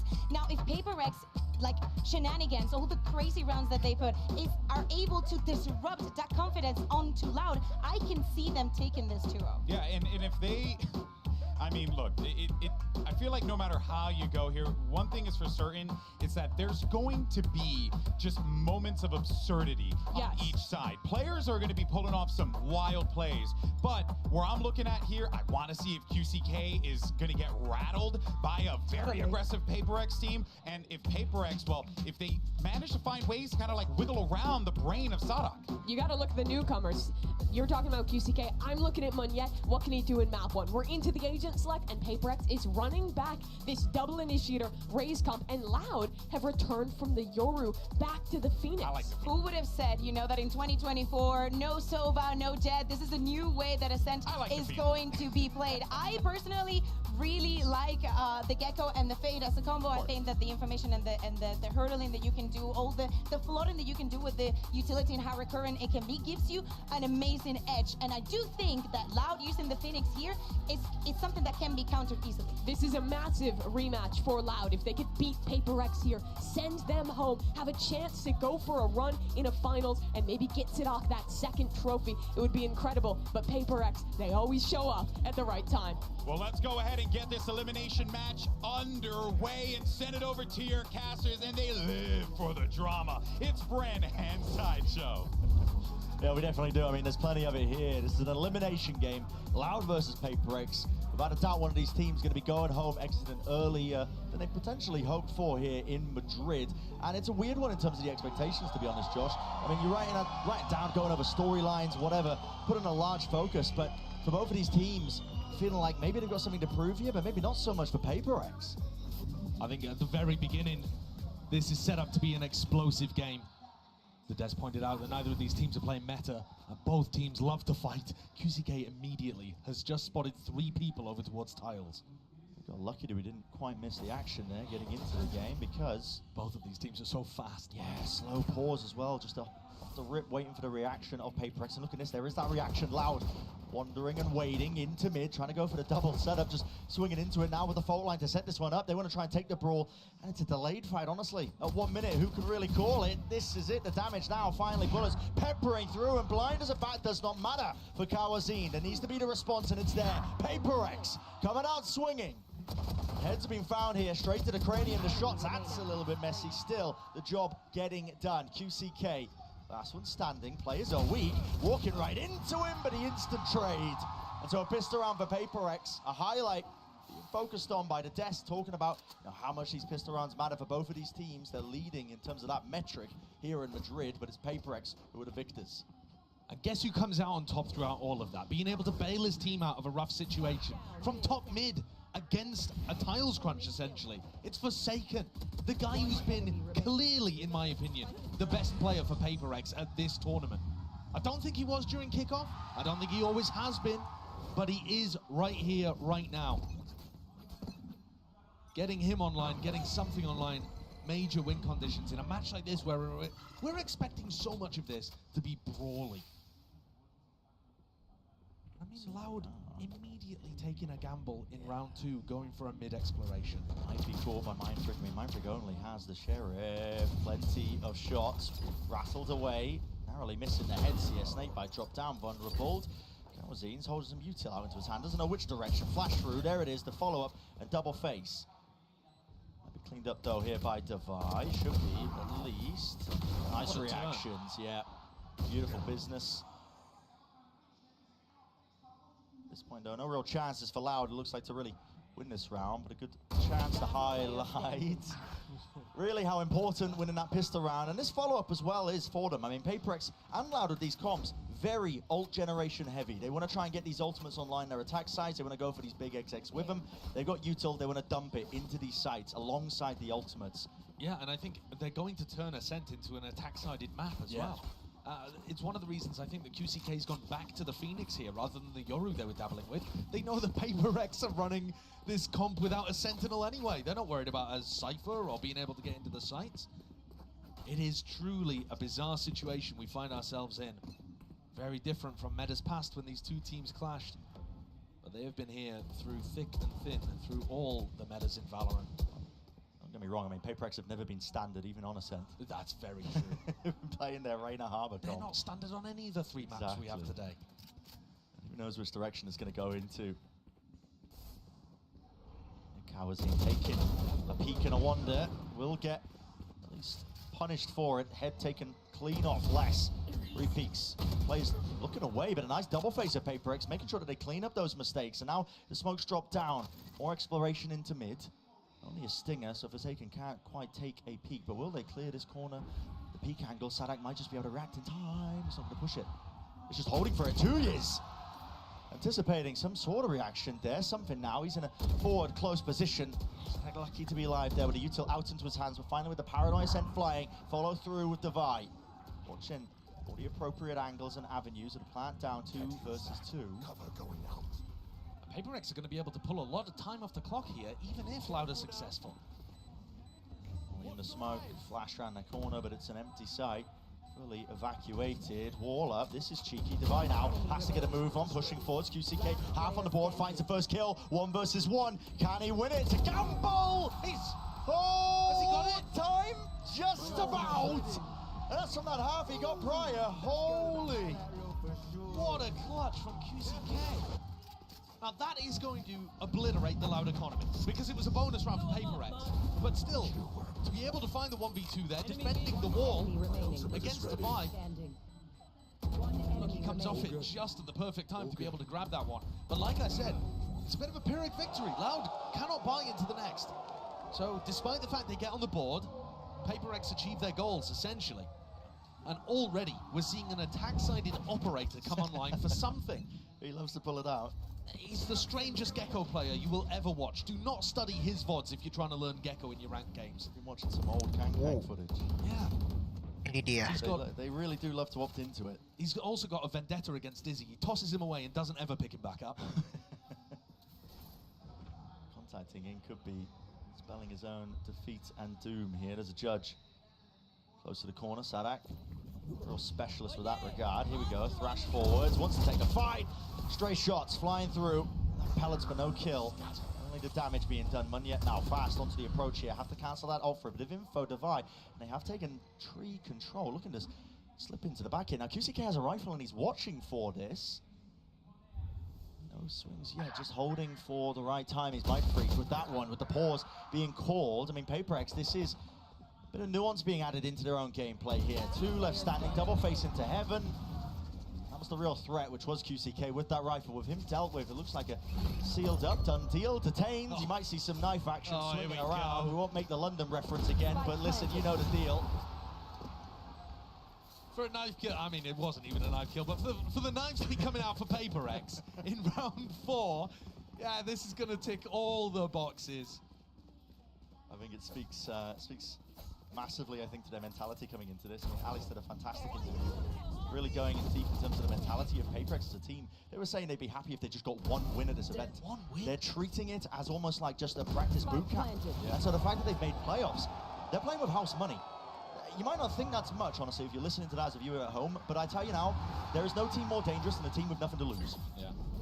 And a team that's readjusted their expectations. Oh, this is a great idea from PaperX. They're making it feel like it's a full A main exec, and they've got Munyet so deep into tree already. Faking as if everybody's coming towards A main. Rapid. Here with a nightfall as well. Sound cue's cut away. It's going to be breaking the glass, and already in their faces. More. They know that they've got a couple of trails, so that's why the nade's rebounding under, below, sees, connects, but there it is. Nade just wrapping around and collecting onto 2 years. Too much to deal with. Rocket in your face. But yet, eager to really prove his worth. High and mighty now, one player left standing. You don't need me to say it, you can hear the crowd chanting. QCK. I don't think he's got any intention of allowing the ace to occur. QCK's miles away from it. What a beautiful setup, though, for PaperX. I don't think PaperX get enough credit for the way that they set up some of their tactical stuff, because they move so quickly and so fluidly, people just assume it's very intuitive and there isn't too much thought really going on. That round, they're making it feel like a big A exec. All of the utility is coming through A, and Munyet finds the timing down mid. When you're a defender on Ascent, if you see utility being piled into A main and you're playing in like tree or grass, you are going to focus on A main. You expect it to be 4 or 5 people coming from that direction. And so the fact that PaperX have 2 going through as an A split, even though they're not throwing utility for those people splitting it, absolutely ruins this defense. The small adjustments that they make are lovely. But I feel like we've seen this team evolve over the course of this tournament. They have, yeah. I'm completely sure that Alex is telling the truth when he says that when they came into this, they were only looking for one win. And I was watching them in kickoff, and frankly, I wasn't that impressed with what I was seeing from PaperX. No, it was very slapdash, you know, Yeah. they were throwing ideas into the mix. It looked like they were really just improvising. And just to pull another quote from that exact same interview that you referenced, Brett, Alex, the coach, said, "We have problems that we need to fix. There's too little time, too much to do. We've been carried by our individual performances, in my opinion, rather than good gameplay and good Valorant." But to me, actually, some of that incredible individual performance has bought them enough time to start figuring out what is working for them. And they get into a match like this, and I don't think they are underdogs. I actually think that both teams could win on any of the 3 maps that we have here. And it's so difficult to predict because they play such off-meta styles.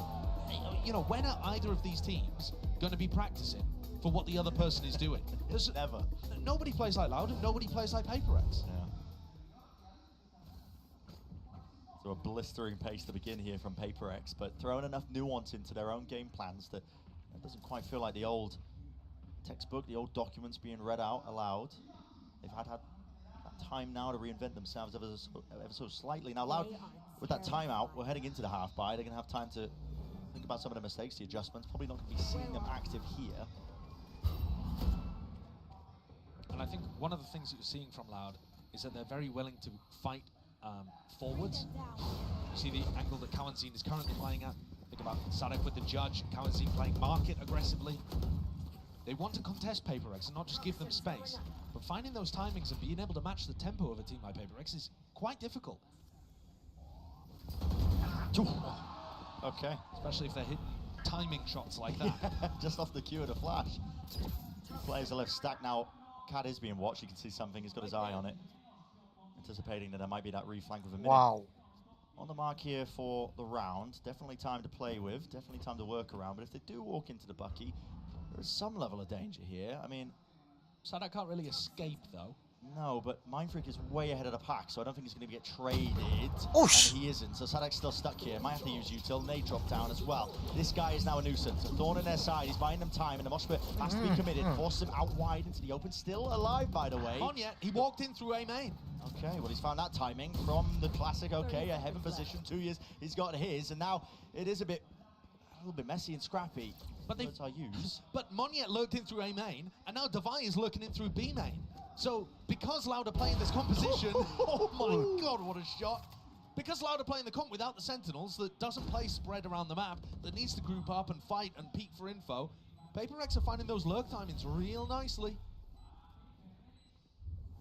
They didn't get ahead of themselves, did they? They didn't get flustered when Sadak got that initial kill. They managed to get themselves into an advantage position, arguably. Here. Lit up a beacon. Nice. Directly towards Let's it. A double go. face. There's no hesitation in the player PaperX there. No, I don't Let's think go. they were PRX, PRX, PRX. They just weren't ready Woo. for that Horn lineup in the slightest. Bear in mind that this was a light buy round, so it wasn't the most danger in the world. That timeout that you were talking about, Ren, that Loud took, that's for the rifle round coming up here. And we can see that QCK is going for an operator. So you've got the Phoenix op online. Get your bingo cards out. Did you have that one down? Phoenix op versus Gecko op. There's no chance. Just no chance at all. Fast though. A lot of util now being dumped straight into main. Instant response though. That was a paranoia fragment.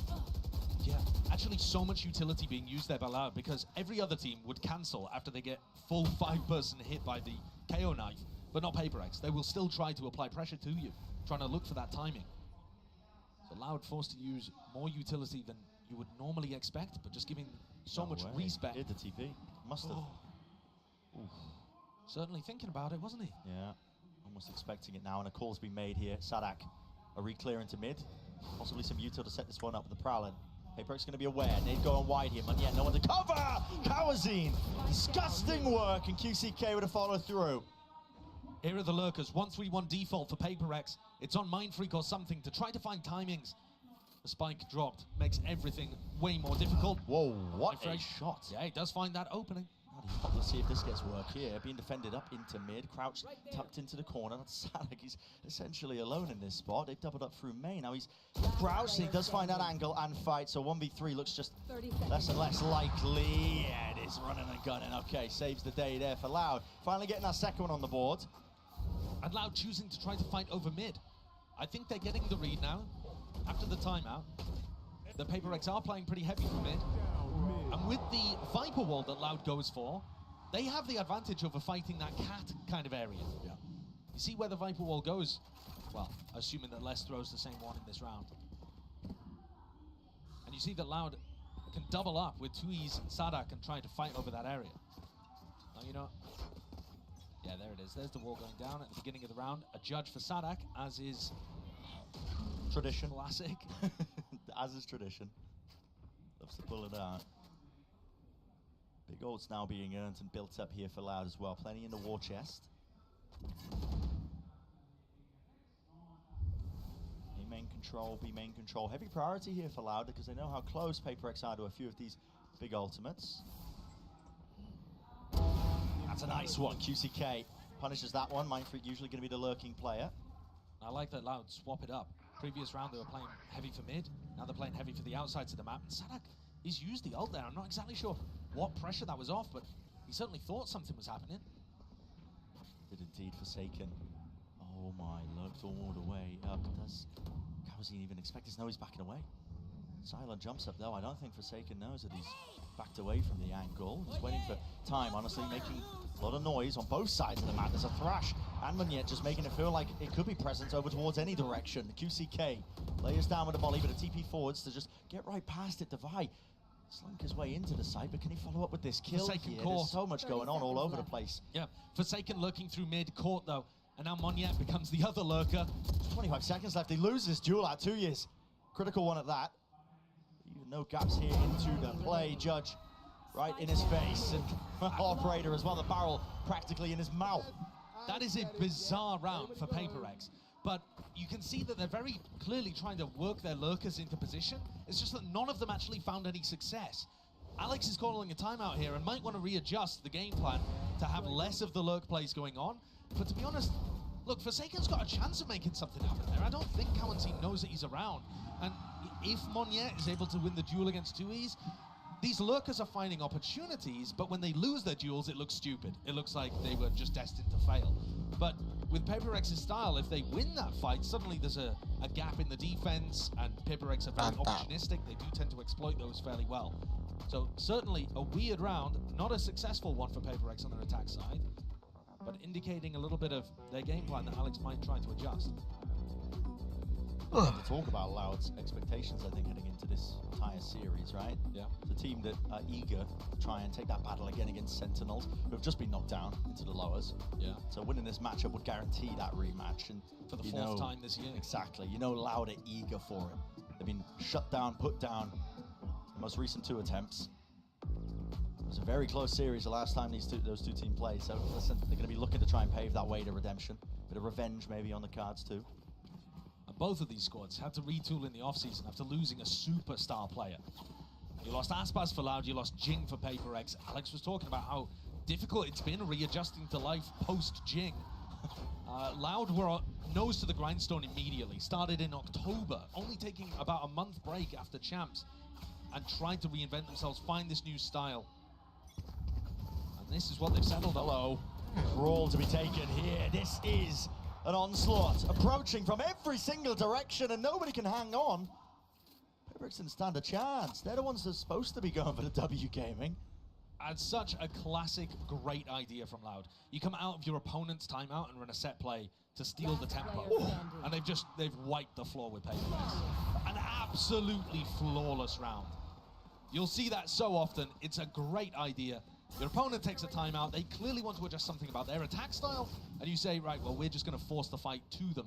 And they go for a bit of a tiles crunch there, punishing on very wide jumping by Monyet. And ruining everybody over towards B. Yeah, PaperX players left reeling. Devi going for the glass cannon bundle in this round. So the economy in a weird spot. That is an unusual thing to opt for. Been watching the Howdong VODs. Yeah, apparently. China gets wild with those. Strange economical purchases. Still, Prowler here setting it up. Disrespect by something. Look at this guy. He's up onto the angle. Doesn't care that he stand up. Hits it with a second shot. Finally, the second bullet. Dashing in with the satchel. And he's upset the aim entirely. Kalian didn't know which way to look, didn't know which way to aim. Opens up the sight now for the plant. His post-plant positions of PaperX pretty sublime. Devi falling. Only chances here. QCK is going to be ulting back in potentially with only an op to work with. Dropping wall down in his face, Molly. Oh goodness me. How does that one catch? Everybody's giving us up, it looks like. What is that? Hello. 2 years. Chasing him over extension. No, I don't think there's any chances. Listen, surely time is running out, but handing these kills just over to him. And considering the PaperX's economy was not amazing to come into this round, these are not fantastic kills to be given in the other direction, but it won't make too much difference because we're so close to the end of the half. Yeah. Maybe a 200 IQ player didn't see how close they were to the ultimates, but maybe they're like, okay, let's just feed our life away. 2 years has already got his. Let's try and build up ours. What a way of entering, right? Monyet skipping, jumping into the site, and the spacing perfect for the trade. That, coordination not quite as good there. We'll keep an eye on that. Did him dirty. Oh, you know the camera operators are watching for every one of those Hunting situations. for it, yeah. Kalian set up with the Odin here to spam into B main.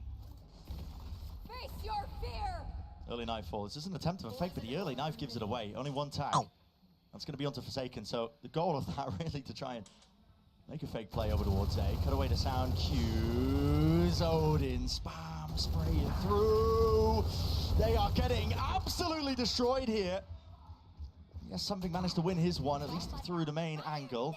Ulta now with that showstopper, wants to send it and let it rip. Rolling Thunder cannot save you away from that one. It's explosive, high octane action, but an adjustment there. Beautiful by 2 years. Really just expecting that reposition, and it's about catching the tempo and the timings here, walking right into it, but misses the opportunity. 2 years. Jump spots, gets a bit of additional information. Good patience, though, not trying to force the fight in this situation, because they have a player advantage to go for the retake. This is going to take effort from Forsaken and something to clutch this out. Feels confident enough to use the Thrash here to try and clear his way forward. So I'm popping up onto the boxes. Forsaken going walkabouts towards Tree, leaves it. Now 1v3. QCK's on the flank. Should be unwinnable. Blind as anything. Hasn't given it away though. Still was holding the shift key this entire time, but if he opens himself too wide, QCK's already there. Justin, did he see anything? Not too sure. Corby and Made jumping down, and there it is. The kill found. Very competitive half that we've had so far here. PaperX have found some opportunities to burst into the site, but the more that they default, the more Loud are picking them apart, I think. You saw there a cute idea from PaperX, like you said, going for that fake play. But the exec wasn't quite coordinated as well as you would hope for. Certainly not competitive in this round, where Forsaken was right behind Monyet on the entry. Perhaps lacking that fade in terms of the pressure that they put onto B. Final round of the half, chances to tie this up, but PaperX's economy in the dirt. Oh yeah. Compared with double op setups, I saw for a moment there. Halo IP. Probably toss them on the floor, looking to play them in the early game. Heavy stack. Selamat datang IP. Because Les has got the pit down, not being contested. He was assisted with an early fault line of Kawazine. QCK, he's not worried about it. Kak Rachel nggak live streaming kah? Udah, baru kelar live. You would be a little cautious in this situation for some pop flashes. Besok nggak live karena dia harus nge-cash. Minggunya libur. From the high ground angle, QCK. Ball thrown at them. Still, it's back to a multitude of players now, and he's got to try and at least put up. Jadi diganti sama adanya Kak Rachel. Itu BK. Coming up with really any of the appropriate answers. Double smokes out to try and get themselves into position, but it's being spammed at the rifle at work. Hopes and dreams placed onto the end of the barrels, and everything stolen away from them. So evened up. Loud. Sama, gila. Honestly, bringing it to 6-6. I think this map is probably going to be a little attack-sided. I think it bodes fairly well for Loud that they were able to pick up so many rounds towards the end of that. It's a game of two halves there. Oh. Brutal. But I think the adjustments looked nice. 2Es with the operator on Omen ended up playing really well. He's getting tremendous value, putting in work. Well, earlier we spoke to QCK just before this match. Hari ini nggak sampai sahur kah Bang? Kak Rachel iya nggak sampai sahur. Dia harus ini istirahat karena besok nge-cash. Jadi yang sampai sahurnya diganti sama BK adanya Kak Rachel. E ganhar rounds chaves que quebrava a economia ou fazer snowball de 8. Dia lagi main ini nih, dia lagi main Subnautica. Complicado, tô me sentindo triste, sentimento ruim, mas o campeonato lagi menyelam. A gente tem muito para mostrar ainda, então sem muitas delongas, vamos pro próximo jogo. Sendo bem sincero, não importa, perder é perder, independente de round. Perder por um round ou por 14 é a mesma coisa, derrota do mesmo jeito. Oh man, it's looking more likely. Finally fades away and it's back into it, but here it is. The follow-up. All the rifles online.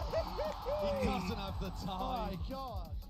Eu não vim pra substituir ninguém, eu só sou um novo jogador do time. O time se tornou um time novo, com novas formas de jogar, novas composições, então acredito que estou me saindo bem. Não sei se é confiança a palavra, mas traz um conforto por você jogar com pessoas que já lidaram com essas frustrações antes. Então a gente vai lidar da melhor forma possível. A gente já venceu times com esse estilo de jogo, então a gente vai saber lidar com eles.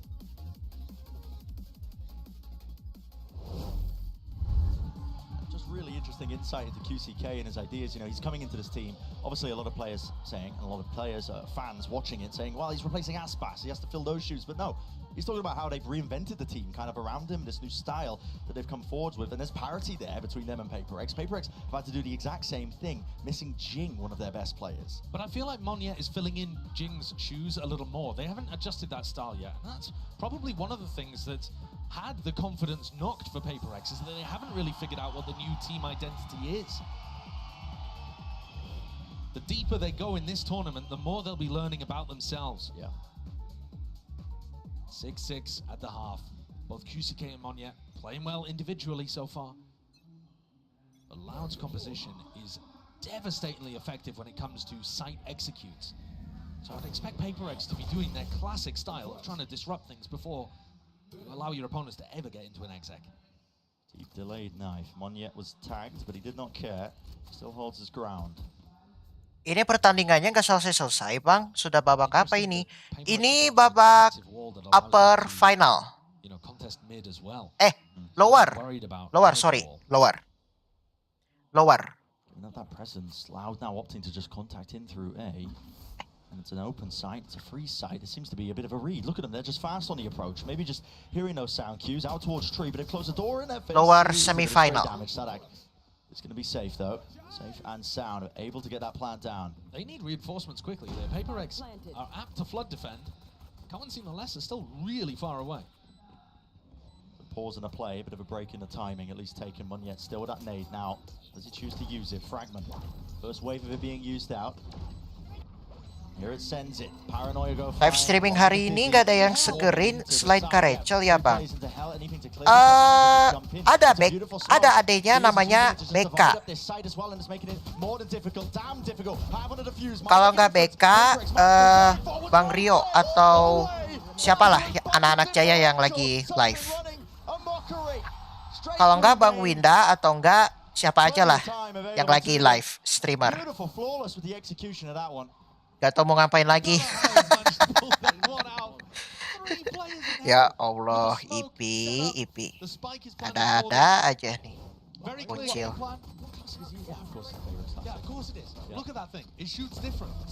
Ya udah ke ini aja, ke gua. Kalau mau. Kan gampang.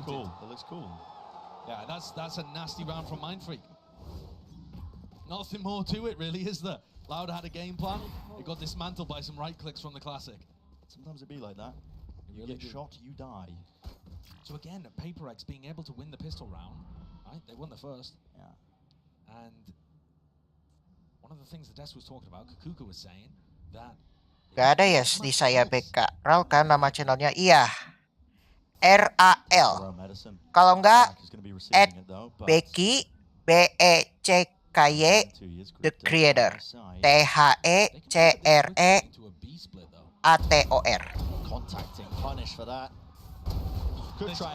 Something. They simply couldn't get away from something with this judge. Chasing them down. And into mid as well. Pistols out now. Wants to take the long range fight. You know the players are tucked into the corner. It's cleared out. Nice. So, an important beginning. Let's go. I mean, again, we talk about these comps. We expect them to be attack-sided. Big execute, generating these ults. It's a clear game plan for both of these teams. PaperX winning this pistol and the follow-up eco. You know, relatively cleanly. I mean, the economy is flourishing after this. You can come into this bonus looking nice and strong. Just to talk about how Loud got anti-stratted so heavily during kickoff by EG. Part of that was a cipher which doesn't exist for PaperX. Part of it was a double Valorant terus sayanya gak serak sama tampilan gamenya, Bang. Maksudnya? This is a perfect round to go for that more aggressive, disruptive defense. That's a lot of util, isn't it? It's a lot of util, but it's all a fake. It's to make you feel like they're fighting over A. Yes, sir. PaperX already out there, looking to try to catch a reposition elsewhere on the map. Now, Loud have just decided to slowly contact reclear this area, which is a serious gamble, but they have called the bluff of PaperX perfectly. What a Okay, EP. Not sure who that is on the team. Give it a Sadak for now. Nade into the corner. Bagi almost getting spammed down, losing his life. But here we are. Another post plant situation. Loud will be getting this plant down with no real pushback. Don't put 3 in hell again, though. No, probably not. Playing up close, though. QCK in front of the smoke. Careful now. He laid down. Backing away. Now, PaperX did use a lot of that util just in the beginning of that round, so I don't know how much they've got now for this retake attempt. The weapon is not too ideal either, but Dizzy does the work. 3 revealed and suppressed out there. Forsaken is just in their Gak faces seperti now. CS atau PB gitu. Just pushing them back as well, and it's just random spam and spraying. I see. Running them through, and still now sticking on.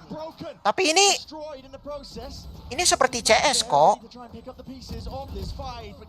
Karena ini terinspirasi dari CS. Ini mirip. Valorant ini mirip CS. Pretty decent damage considering that was a bonus round. But Loud do come out on top.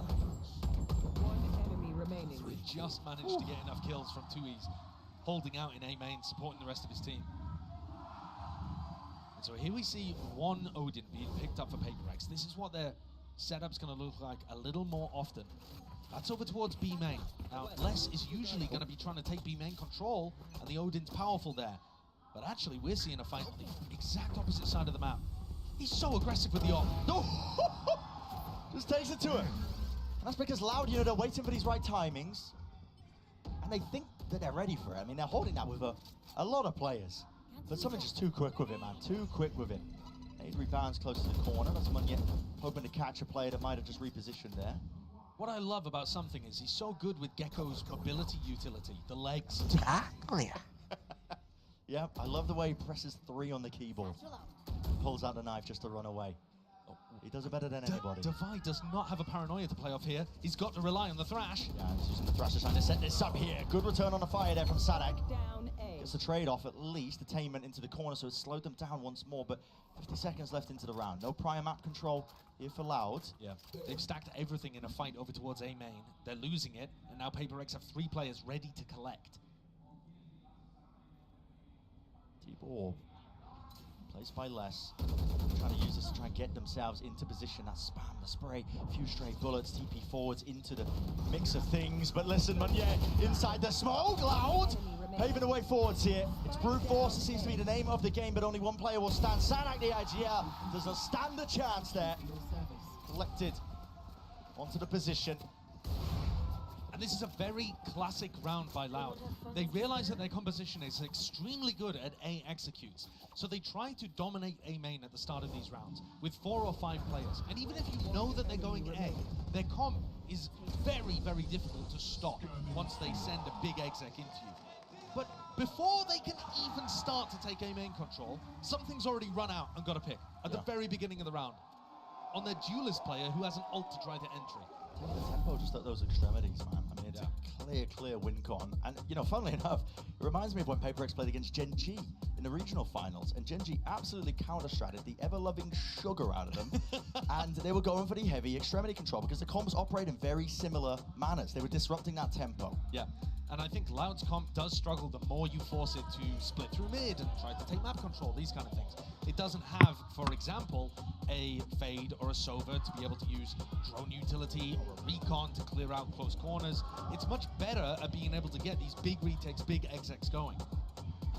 Loud are skilled enough, talented enough to adjust the game plan on the fly, but they're always going to be limited by what the comp is good at versus what it's not good at.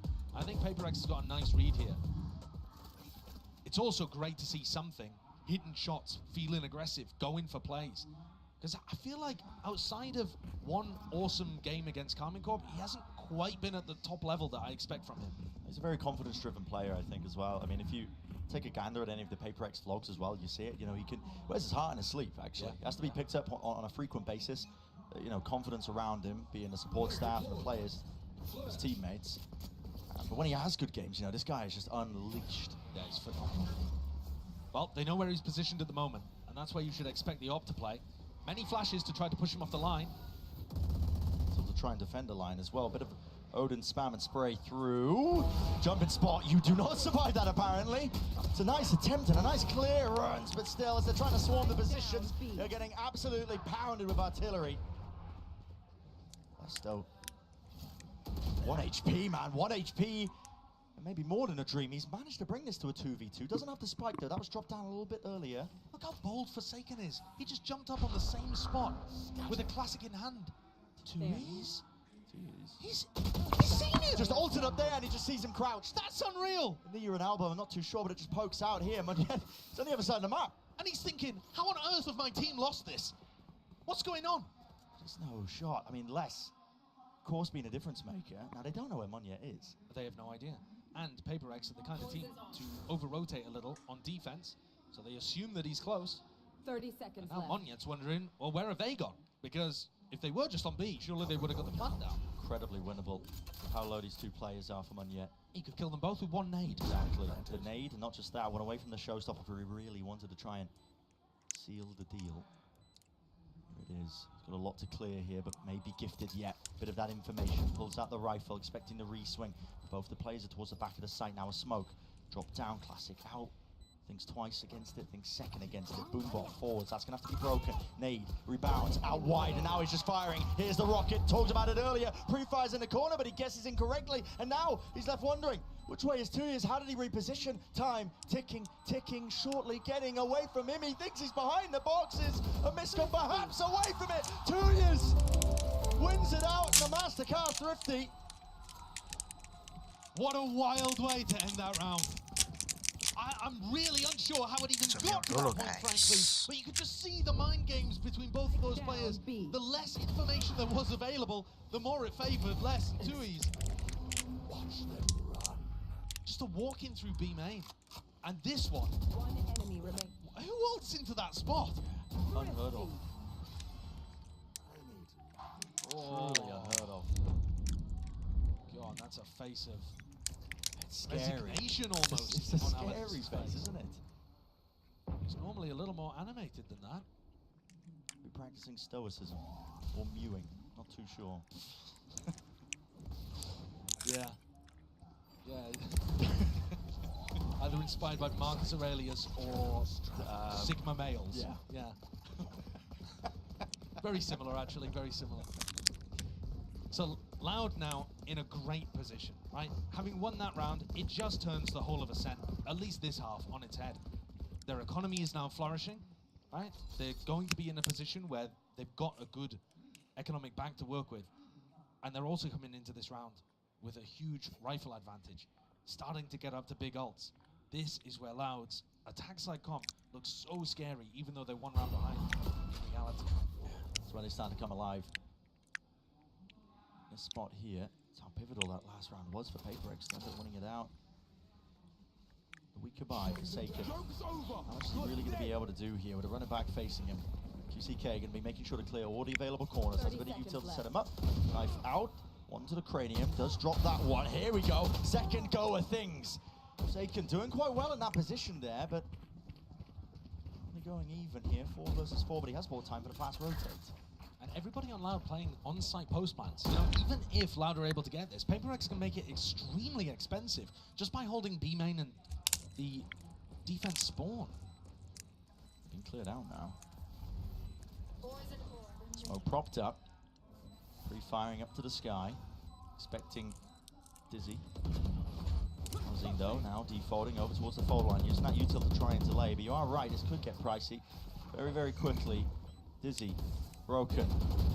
You're in there with the protocols, and now it is Loud to realize they have to really just barrel their way through this one. They are being penned in here with the guns, should be favored. Almost nice with the movement there from Divide, but shut down there. 2 players surviving from Loud, 9-9, even scoreline. And Loud keep enough players alive that they do still have that cushion to work with. Tui's can drop Sadak, and they've got a good buy going with some spare cash to float around. It's Loud's ults that now become an issue for PaperX. The more you let them get set up to go for example, the Rolling Thunder, the more difficult it's going to be. I'm looking at the minimap, and PaperX look poised to go for some serious A-main aggression. That puts the pressure on Mindfreak, doesn't it? Yeah, because as soon as Sadak calls that, they're going to be running into the pit, I would imagine. Drop down, knife, spam into the corner. Mindfreak already dropped down to 50. Never mind, he's dead. He's gone. Finished. Dealt with. And now, to be honest, Loud have no reason to immediately go into a B-site hit. Right? They know that PaperX are very fast on defensive rotations. They cleared out Gelato early. Loud can just pump the brakes here and allow PaperX to spread out a little bit around the map, or even force them into making a play that they can punish. No command. Smoke off the timing for it. Just trying to block off B main here. Molly sent flying into the smokes available here. Ready with the spam. Damage being done. Sadak barely alive, but does return the fire. Forsaken still. What a tucked spot. into the side. Yeah, but not going to be clear potentially, but faced by too many targets in opposition. This time storming into the site. It's going to be gained for them with that territory. Loud now. Reload. the Odin. 2 players left alive here. Munyet, though, has got us back to the available players. Flash is really quite excellent, peeking through it. So now Loud taking that lead, 10-9. We talked about it, that danger zone for them, but this is how the comp operates, how it works. And you can see the Paper X are trying to disrupt it. If that had been Loud taking a main control at the start of the round instead of B main control, then they would have had an enormous clash in Gelato. Yeah. And who knows who would have come out on top. But Paper X kind of gambled incorrectly. They were going for the hard read. Loud do tend to favor the A side with the way that they call their attack sides. And just happened to be the wrong one. They were hoping that Mindfreak could hold stuff down on the B side of the map. And Les has got the read just inside his head. I think both of these teams struggled a little bit to be able to impose their will on the defense side. But what we saw from Loud on defense was that they actually found those rounds to be able to catch Paper X doing something. And we're not really seeing that when the sides are flipped. Paper X are going for a lot of early round aggression instead of mid-round aggression. And I think that timing difference has ended up being quite important for them. It's easier to read when it's just straight off the rip. Yeah, it is. I main Sova on Lotus. I mean, honestly, there's worse things to play. There are worse things to play. Yeah, yeah. I've seen it firsthand. Like League of Legends.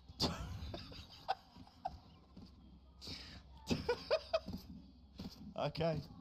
He said it, not me. I can hear cackling from the desk, man. All right. Elimination game. Paper X are in a tough position here, though. They really are. It's about to spiral out of control. Forsaken's not really found opportunities to have his will imposed upon the game. And he snuck up to try to take fights. Grabs one, and he gets out. Forsaken scot-free, man. He's the player that's been the difference maker this tournament, and he wants more. Oh, punished for the jump spot. So punished for that. 2 players waiting for him to just make that kind of mistake with the paranoia flash over the top. There was a bit of a team blind, but on-site control for them. And now fighting towards Market. Something dropped dead.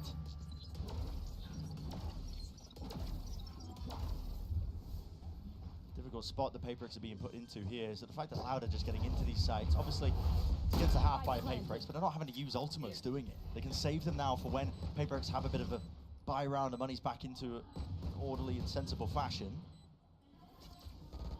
Paper X here. Again, the silver lining would be to apply enough pressure that the ults do get invested. It just doesn't seem likely, though. It doesn't, does it? And Paper X's game plan has broadly been... we'll just see. No, there's no danger here. Paper X's game plan has broadly been to try to stack one of the sites and just kind of hope that Loud are going there. One enemy remaining. And the problem with that is, if you gamble incorrectly, Loud have just got into a post-plant situation. Yeah. And not just that, Paper X are not playing the other side for full retake. Halo, bocil the forest. Like one player, for example, when Mindfreak was inside his pit, or here where Forsaken is trying to challenge B main alone for a cheeky kill when they're on the eco. But if you're gonna stack one side of the map super heavy, you kind of force bocil the the forest. retake on the other. Suruh si Fasya subscribe itu. At least something's enjoying himself out there. This is the round where Paper X absolutely must get back in control if they have any chance of winning a set. Need it. And good positions here. I mean, the Molly, they've got 10 for that one, but just to slap it down onto the orb. Paranoia, blind, nade, rebounds, and we'll clear out a few of these players too. He is timely there with a TP. But Loud are going for a lot of re-clears, right? We haven't seen them go for big rotates around the map. Paper X are realizing that. The re-hits coming through. And here it is, rolling in front of that will be a large Divide dodged it. I did dodge it, but there's a one-way smoke into his face. At least they deal with that, run it back. Divide, does he seek to try and disrespect this timing? Out and through, yes. The Paper X players still holding their ground and basically rooted in place. And Les is now going to offload the pit to try and get them through. This is a call. This is an amazing ult if you're planning to rotate and maybe split or go over to B. It's not that great for going into sight, but it keeps a lot of players on site. Using a Nightfall. 2 tags. Here and out. Prowler sent straight through tree, wondering if that split's coming through. But now with 40 seconds, Loud are happy to wait this one out, but the direction they're going to take it towards. A seems like a likely contender. They've smoked for a B split though, so Forsaken's worried. 30 seconds left. He's had to watch and peel himself away. Top of mid, eyes onto it, Munyet. Paranoia settling in. Divide inside the smoke wants to rule that position and take names away from them. What? Up. He's right behind them. What is that kind of play? Still, heads are falling and so are the bodies. Toppling down. Time. Top and running around. Oh my god. Tap. That is the most important round, though, that Paper X could have secured in that moment. They got the read that it was over towards A. They're starting to figure out how Sadak's calling the attack side. Do you remember earlier on in this game, Paper X were throwing huge utility into A main and then rotating away, expecting Loud to pivot. Do not want to hit a heavy site. And because Sadak's been going for re-clears and re-hits so often, Paper X had stacked so heavily on that area. Now, if that has got to be Alex's reaction to 2Es making the play, because he had that one moment of despair and didn't follow up on it. 2Es is actually ready to counter-op something in B main.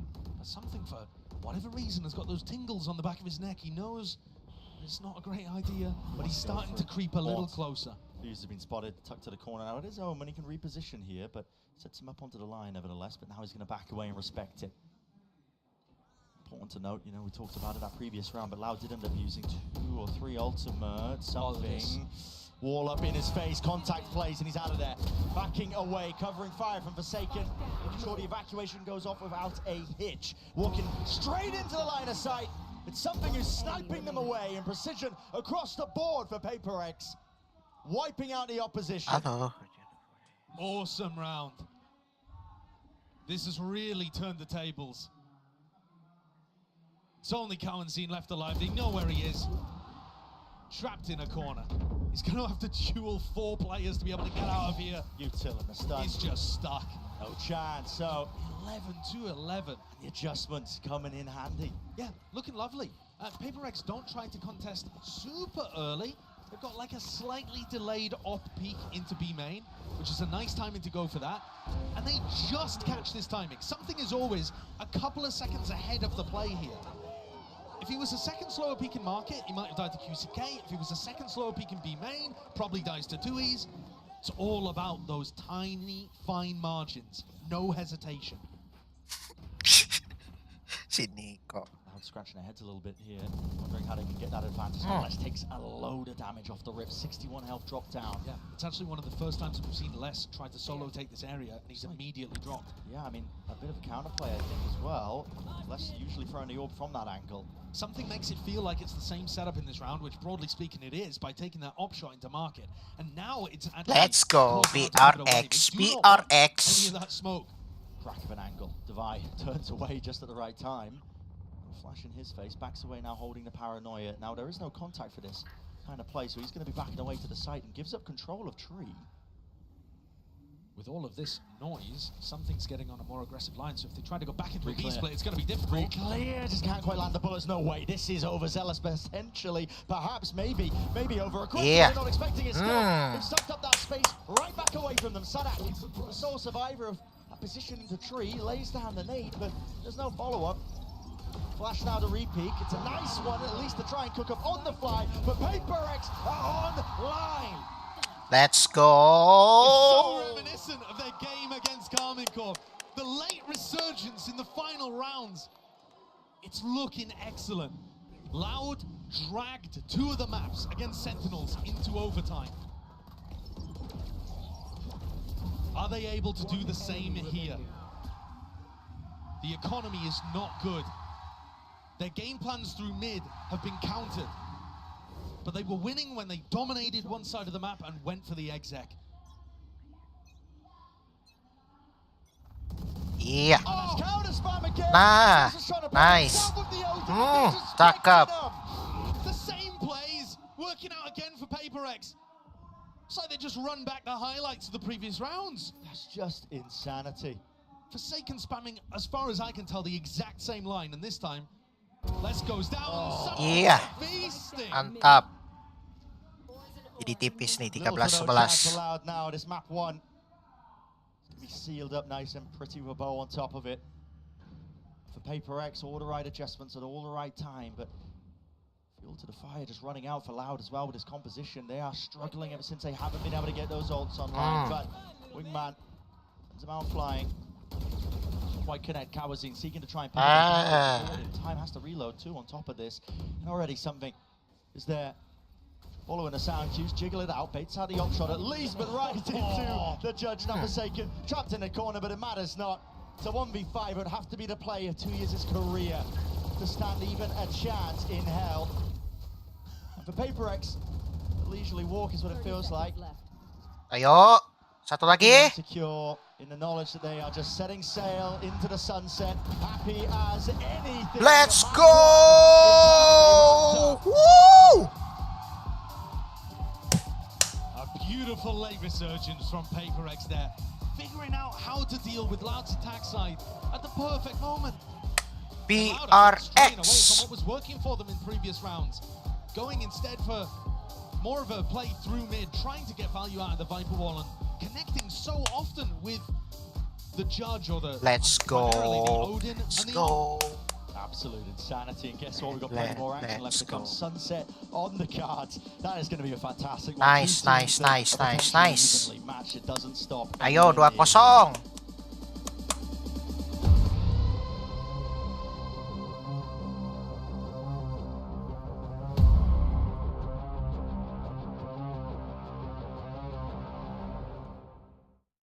Excuse me, would you mind taking a picture of us? Oh, no problem. Thanks. Yes, problem. You need Verizon. Trade in that old thing and get a new iPhone 15 Pro with tons of storage, so you can take all the pics. So many selfies. A preposterous amount of panos! That means panoramic. And as many portraits of me as your heart desires. How about none? None, yeah, none feels right. Trade in any iPhone in any condition and get iPhone 15 Pro and iPad and Apple Watch SE all on us. Only on Verizon.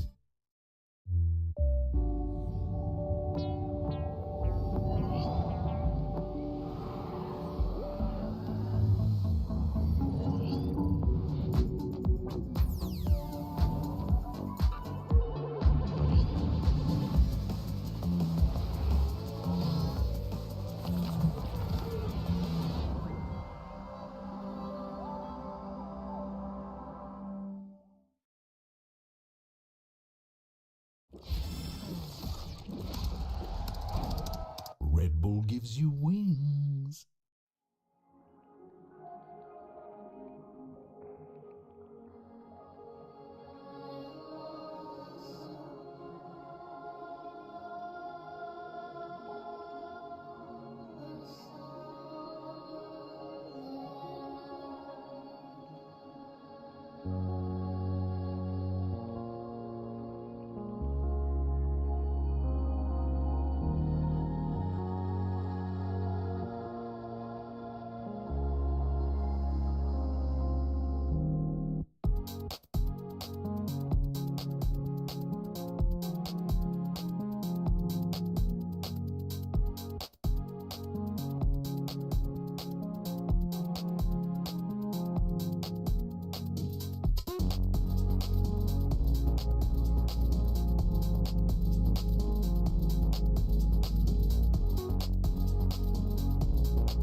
Hey guys, Mika here, and I'm with Alex of Paper Rex. That was a really, really close map.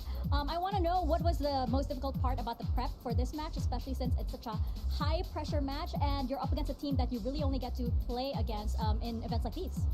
Yeah, I think Loud is one of the most intelligent and most consistent teams on the circuit, right? So they don't, we don't even know what they're going to pick on the map either. They can play almost all 7 maps, probably can. We just have to focus on ourselves this game. I think we haven't had the best run, so we really just want to get this, get ourselves like quite more aligned, if anything. Okay, keeping it humble, but that had us on the edge of our seats. So let's jump into the game for more. PaperX proving that you cannot judge a book by its cover. You think when they're out of this one, when they don't have it anymore, they find the magic yet again, and they're up 1-0, Mimi, in this elimination game against a Loud team that I don't think a lot of people were giving PaperX the time of day against. The thing is, even if you judge them by their contents, the context, it's changed a lot throughout this tournament. I think this team came in not looking in their best form, but they just displayed an incredible map against Loud here. Their executes were looking clean on the attacking side. Yeah. Something's up was dominating on the defense. It was clear that with time, this team is really starting to figure themselves out. Yeah, exactly. And on the side of Loud, even though they have a lot of experience with this composition, we still see some mistakes, like dry picking when you have a composition that has Phoenix, KO, and Breach. Cowan seen from the defense not finding a moment to even use his ultimate until like the penultimate round, and holding them and actually not using the composition to the full of its ability. Yeah, I mean, a lot of people watching this team regionally was kind of bringing up that some of the combos looked undercooked. I was one of those people, but at this point, it's so well put together, right? The timings they're playing with, using the Fade ult to deny noise, send that heavy presence towards A main, as Monette just picks the perfect timing. The coordination for the squad is looking on point. Yeah, I think that overall, the way that they were working the map, sometimes and at a certain point in their attack, it looked a bit of overcooked. You see that the map looks very different when you don't have a Sentinel in both of the ways. And I also think it has to do a lot with the Viper play, right? Because we saw a lot of very different walls coming from both of the teams. I don't know if we will have the time to actually like dwell on what each one of them do. But I think that overall, this could have been an overtime perfectly. One. I mean, you know what's one thing I really enjoy about PaperX is that you think that they, like, when they go for these like wild plays, they look like they're geniuses. But when things don't go their way, you're questioning, what they're cooking up here. One example of that, I mean, the guy was just lights out that whole map because he was just taking risks. He was getting in front of them, and he was creating opportunities and creating space for his team with that on. I've been a big hater of the Gecko off in the past. You have. But I think the way that they played it, in particular on this defensive side, was really good. Loud as a comp that relies on getting extremity control with the double flashes and splitting into sites. Something is really good at finding timings around flashes, taking that split-second moment and getting a kill on an extremity. That was utterly shutting down Loud's execute in the first part of their attacking side. I got a stat from Space, shout out from him. Something took 33% of first engagements and won 88% of them. That is crazy. Coming in from a Gecko. And by the way, now that we're going into Sunset, this is not the composition that is played without a duelist, okay? This is his Gecko when there is a duelist also in the composition. Definitely, this is one of the other things that throws everybody so off of a PaperX. It's not that their duelist is going to be in your face, which he is going to be, probably on your back because of that movement. It's also that you have to deal with something on the operator. I also really want to credit Coach Alex and whoever the IGL du jour was for this team today, because they really varied up. Thank you. It's a very small word, actually. I'm not a smart guy.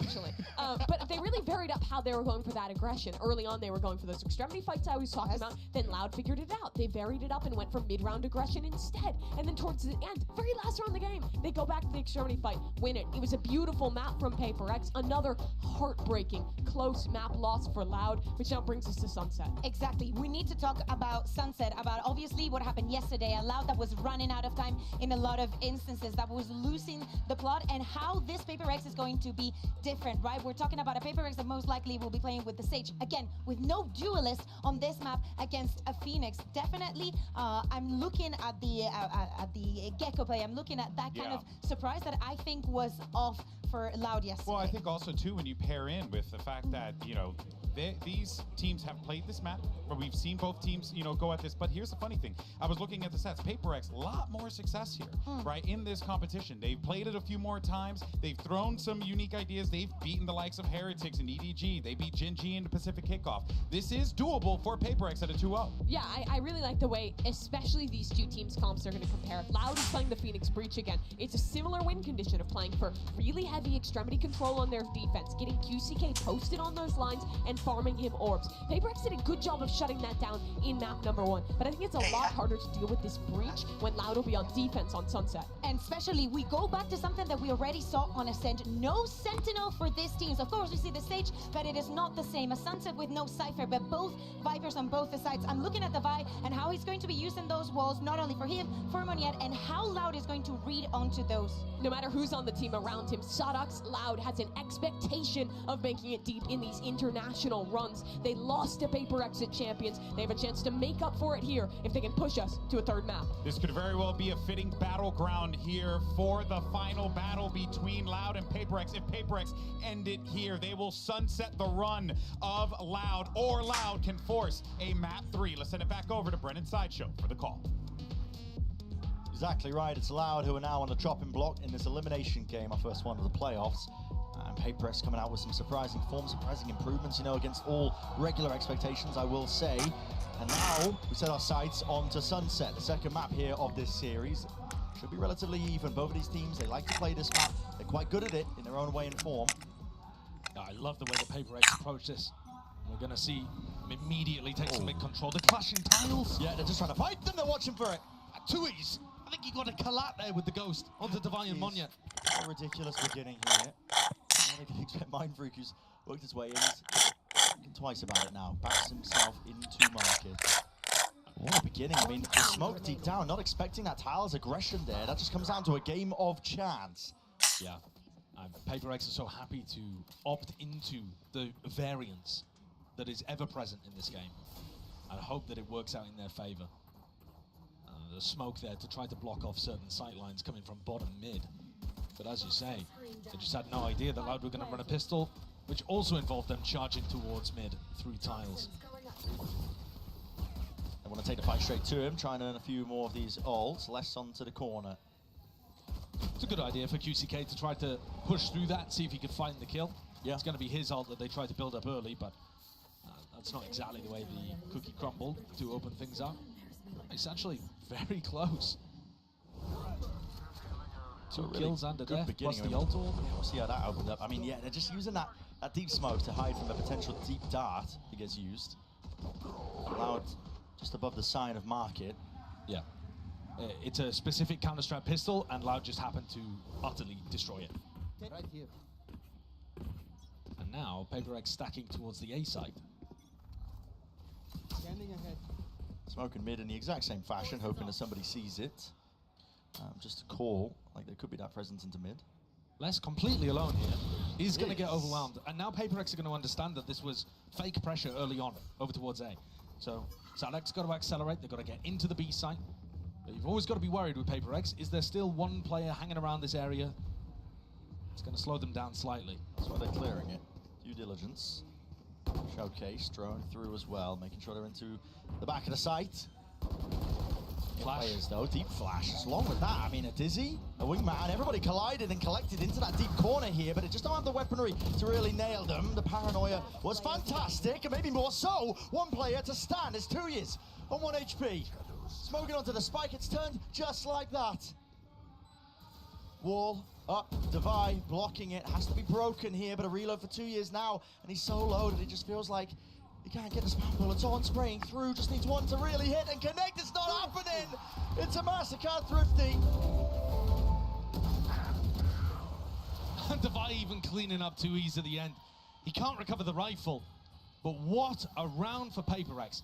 And that is immediately in round 2 showing you some of the power that PaperX have on defense. And it comes down to the fact that their comp is so good for flood defending into B. That flood defending back B is one of the most successful ways you can possibly play this map. And when you have flash Dizzy combos to get into backside, and then Sage Walls to block stuff off, and smokes additionally too, Loud are going to find it difficult in post-plant situations. Right, 4 spotted here. Wonderful indicator. What danger is there in this round? Maybe if 2 years are able to just flip the back ahead of Devi. Doesn't. He's in mid though. 2E's is fast to get into position to make the play. But 2 players doubled up, Devi and something looking to re-clear. Yeah, good level of awareness. And Forsaken also with pretty decent awareness on the other side, even though that one-way missed. Yeah, into this corner, he's really stuck here. There's no repositioning, they've overwhelmed them. Doesn't matter about the superior weaponry. Needs to be that refight, the re-peek as well, a little bit. Strangling the beast that is their rifles. Aftershock can't be walking too far into this one. Dodging of the flash, Dizzy up into the air, but Sadak, he's taking a fight straight to them, and now frustration really showing. Dodging at the timing, no! The dart just reveals it towards the back, and it's back-to-back Thrifties, man. MasterCard are getting their money's worth today. I mean, we're coming off the back of the GENG game where we just had Thrifties over and over and over too. I'm confused though. In what way was Forsaken stuck in the corner? Monyet's above him.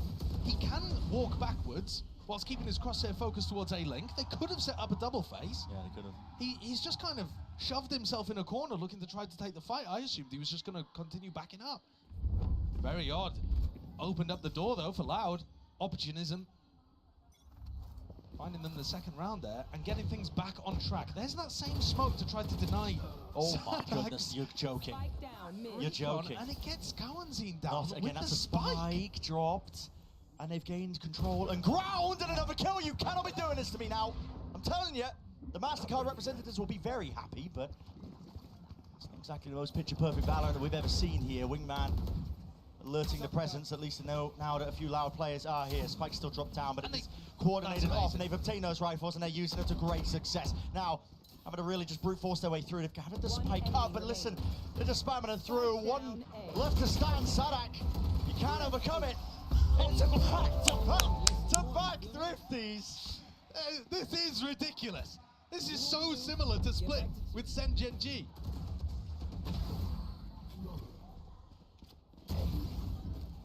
The aggression coming out, very similar to the pistol round. And Loud, think of things from their perspective just for a moment here. They're in an elimination game. The pressure is on them. They're playing against a difficult opponent. They've only matched up against once, and they lost that time. Expectations are mounting for them to try to make a podium finish. You get the pistol win, you throw it away, you win it back, and it disappears out of your hands again. Relation to disappointment, back again here for Loud. A true roller coaster of emotions. Now, Kawanzin's trying to get Tiles to use this fault line that goes sideways and covers both sides, and they use it to pick off something. So once again, Bren, the team with worse utilities winning it out. Okay. I say worse utility, I scrambled my words. I meant worse weaponry. The utility was fantastic. But that's Kawanzin trying to get that deep Tiles position, and this time no one from Paper Rex punishes him for it. It's just a game of playing over various different areas of map control and a little bit of gambling of where Paper Rex want to fight.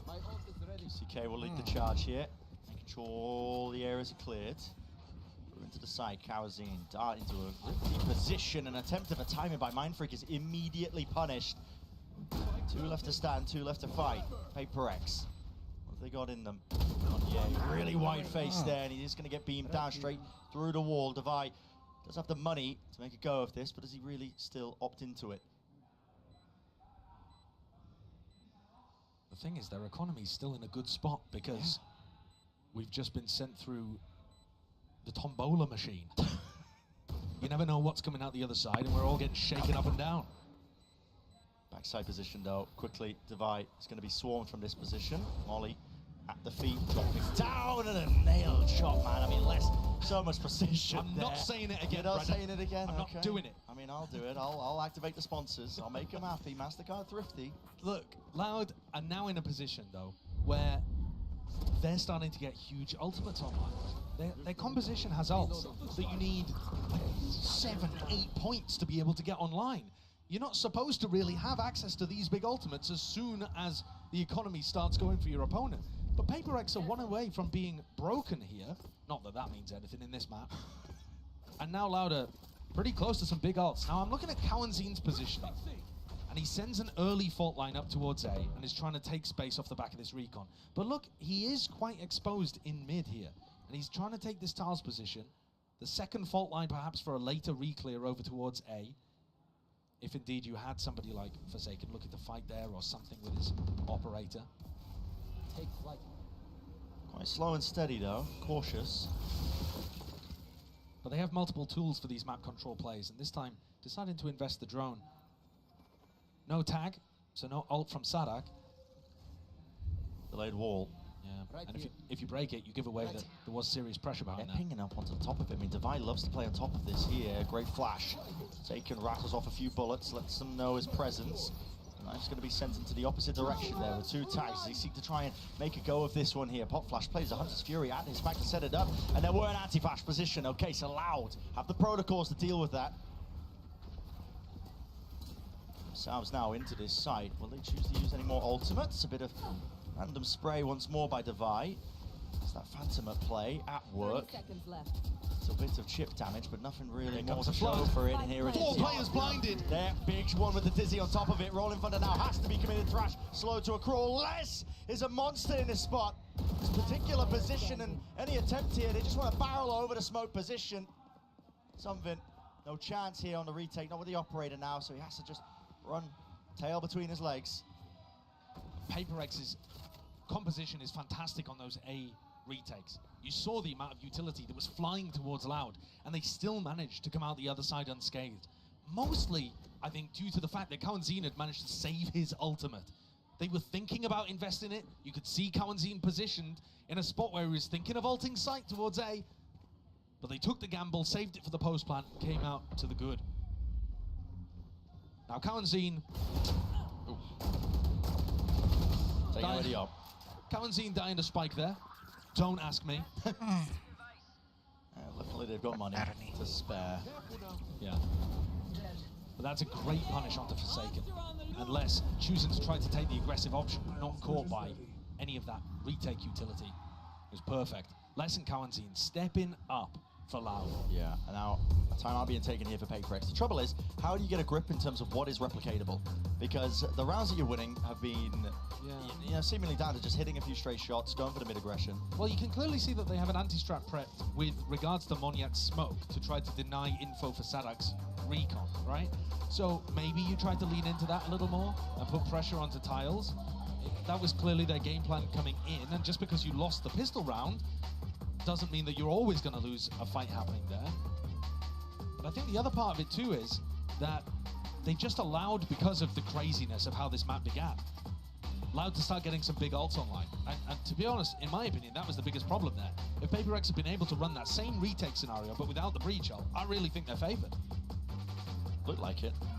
And it is so important in moments like this to not overcorrect. If you have the right ideas, and they're just not working, you might still want to stick to them. Like I was talking about earlier, Paper X do have a lot of variance in the way that they play. When you have 2 teams like this that are so down to just opt into fighting against each other, it is going to vary. Form is going to play an enormous factor. I feel like just a coin flip at times here. Goodbye for Paper X. We'll see if it makes a difference. Freak is sole recipient of the rifle. He's going to be holding down a B angle just by himself here. Orb's going to be given up. Acknowledgement there with the Dizzy going down, so they know that there's players lurking around, a slow default play, which, you know, isn't anything out of the ordinary for Loud. No, and you can see that Loud is starting these rounds really passively. They're making sure to not go for any deep plays over towards mid. Or Mind Freak. Barely going into B main until just now. Spot the shoulder of Mind Freak, and he hops away. Did they even really get confirmation there that he has a rifle? I'm not sure. Mind Freak position. Always trying to tuck himself up onto the box here. Are they even going to be aware of it through Slow Orb at their feet? Kawanzin, a few random bullets. He might think it's cleared. It's not. Patience. Played to perfection here by Mind Freak. Might be looking for a few more still. Drop down to 2 of them. Divide has a gun of his own now, ready for the through, ready for the spray down revealed. Nice. To the corner, sidearm out and wide, but less will put him down and put him to rest here, dodging to the flash, but he's got a lot to overcome now. Positioning flipped around, weaponry handed over. Discipline honed and ready, showcased by PaperX. Now listen, the spike is on Les's side, but he's going to have no opportunity to really get a free plan off here. Molly down, running through it, Monyet, and there it is. Round one, they know it, tucked to the corner, something, recognizing the win conditions. Guess what? Another Massacre Thrifty. Yeah, and also an ace. Thrifty. Just to cap off how absolutely crazy this game has been. We have another Thrifty round, powered by Mindfree being able to get a Q play in this corner and kalian not really able to clear it. Devi following up with the rifle. And Les does what he can, but it's not enough. Taking the risk, playing for that variance, and it pays off for Mindfree. Now Loud, change up the pace.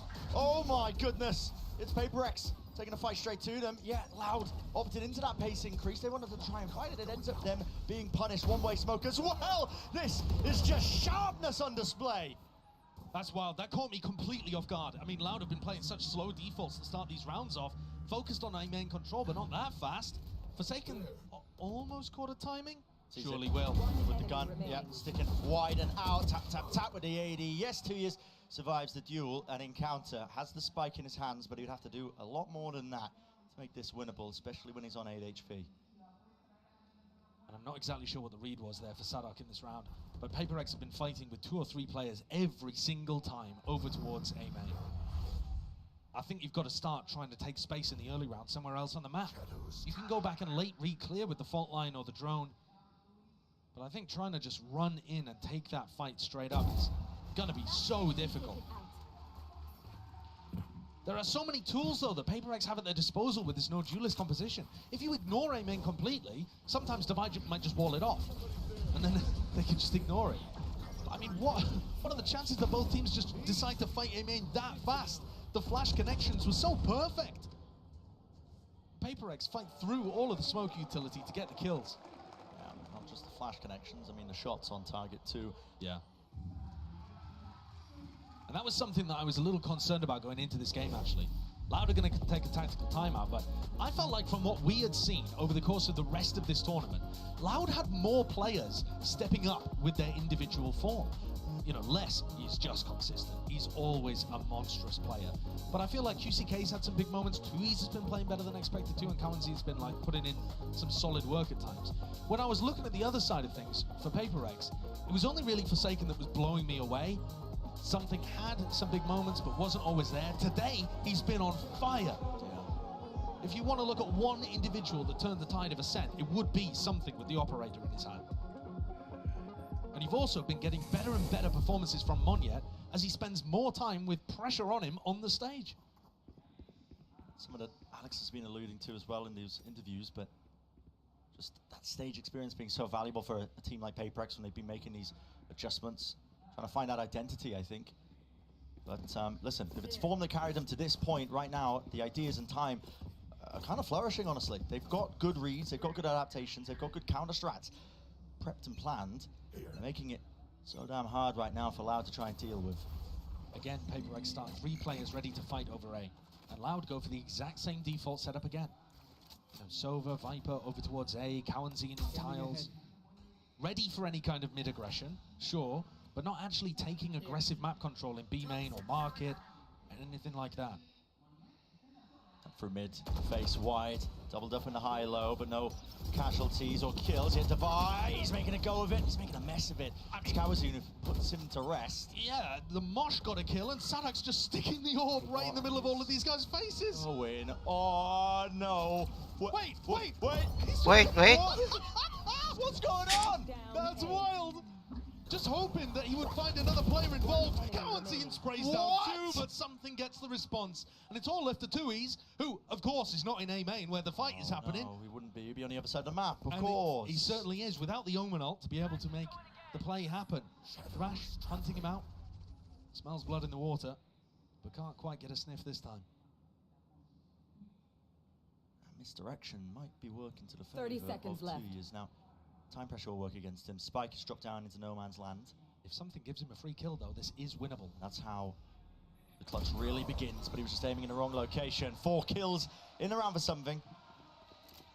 And this round, Loud did actually try to... It wasn't early round market control, but QCK started walking into mid after they realized Paper Rex weren't fighting it, and then was looking to prod towards that area of the map. Yeah. But there was no smoke up towards top mid, not enough players in mid to dominate those sight lines. And so there's a kerfuffle that happens over there that Paper Rex come out, I guess, to the good. And Sadak's trying to make it fake like it's happening over towards A, and the Paper Rex players just peek. The more mess that's involved here, the more I think you start playing towards Paper X's strengths. Fast play again. Deep molly, deep dart, flash into the corner. Munyet's here with the judge. No clearance. No clearance. It's starting to get sloppy. It's starting to get sloppy indeed. And guess what? Exactly where a team like Paper X thrives. Pound for pound, this team, they were born and bred in the chaos. And they're showcasing exactly why you can never underestimate this squad still.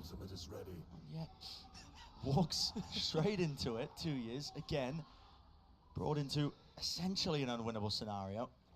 Another round, another Loud player Surrounded. in a 1vx, completely surrounded. Yeah.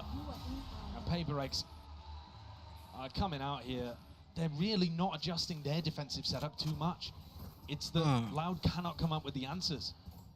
We've now seen 4 rounds in a row, roughly following the same kind of trend, where Loud want to take control of A and push Paper X back, and they can't figure out how.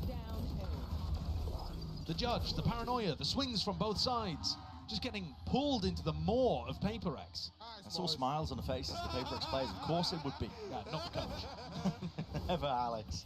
It's scary when he smiles, actually. You don't expect it. This is the first time Paper X decide not to fight over towards A, so we might see a very different round here. Loud are actually being given this space. Paper X anticipating that they would change it up. Surely they don't go A main again after we've just been beating them. Allowed not to be deterred, though. One away from the ultimates. Sonic builds up his. Deep drone that wasn't used to clear elbow, so they can start to use that now towards the site. Munyet, his position is vulnerable here. It's a pop flash play to set him up with a bit of supportive utility. He wants to disengage now with a smoke dropped down. No command, feeling the heat, feeling the pressure. That's a weird one, actually, because it looks like they're playing for retake, but they've popped the null command. And Loud think that they're anchoring the site, so they haven't committed. This is a strange standoff. Line in the sand has been drawn. Deep TP into mid here, 2 years. I believe just sticking that one, so he's given himself a deep position to mid. Probably won't matter too much. Munyet might be eager though for a challenge here. How's your reaction time, son? Flashes on flashes. Paranoia to meet their match. And a deep dart as well. That's not going to be accounted for. Hunter's Fury tucks into it, gets the connection, gets the collision course straight into these players. And Munyet does a decent job of just avoiding it. Dodging, ducking, weaving, but not enough there. And a repeat with the Outlaw. Something has something to say. Let's go. A reload online. Shock darts. No, jumping around the punch. Yes. And they're out wide. Yeah. Nice. Even when Loud Let's go. control of elbow, Paper X still find a way to come out on top. This is 5 rounds in a row now. After a very back and forth beginning, when no team could really get a handle on the economy, everything that Loud tries, bearing in mind that this was a lower eco buy as well, but it's all just been getting crushed.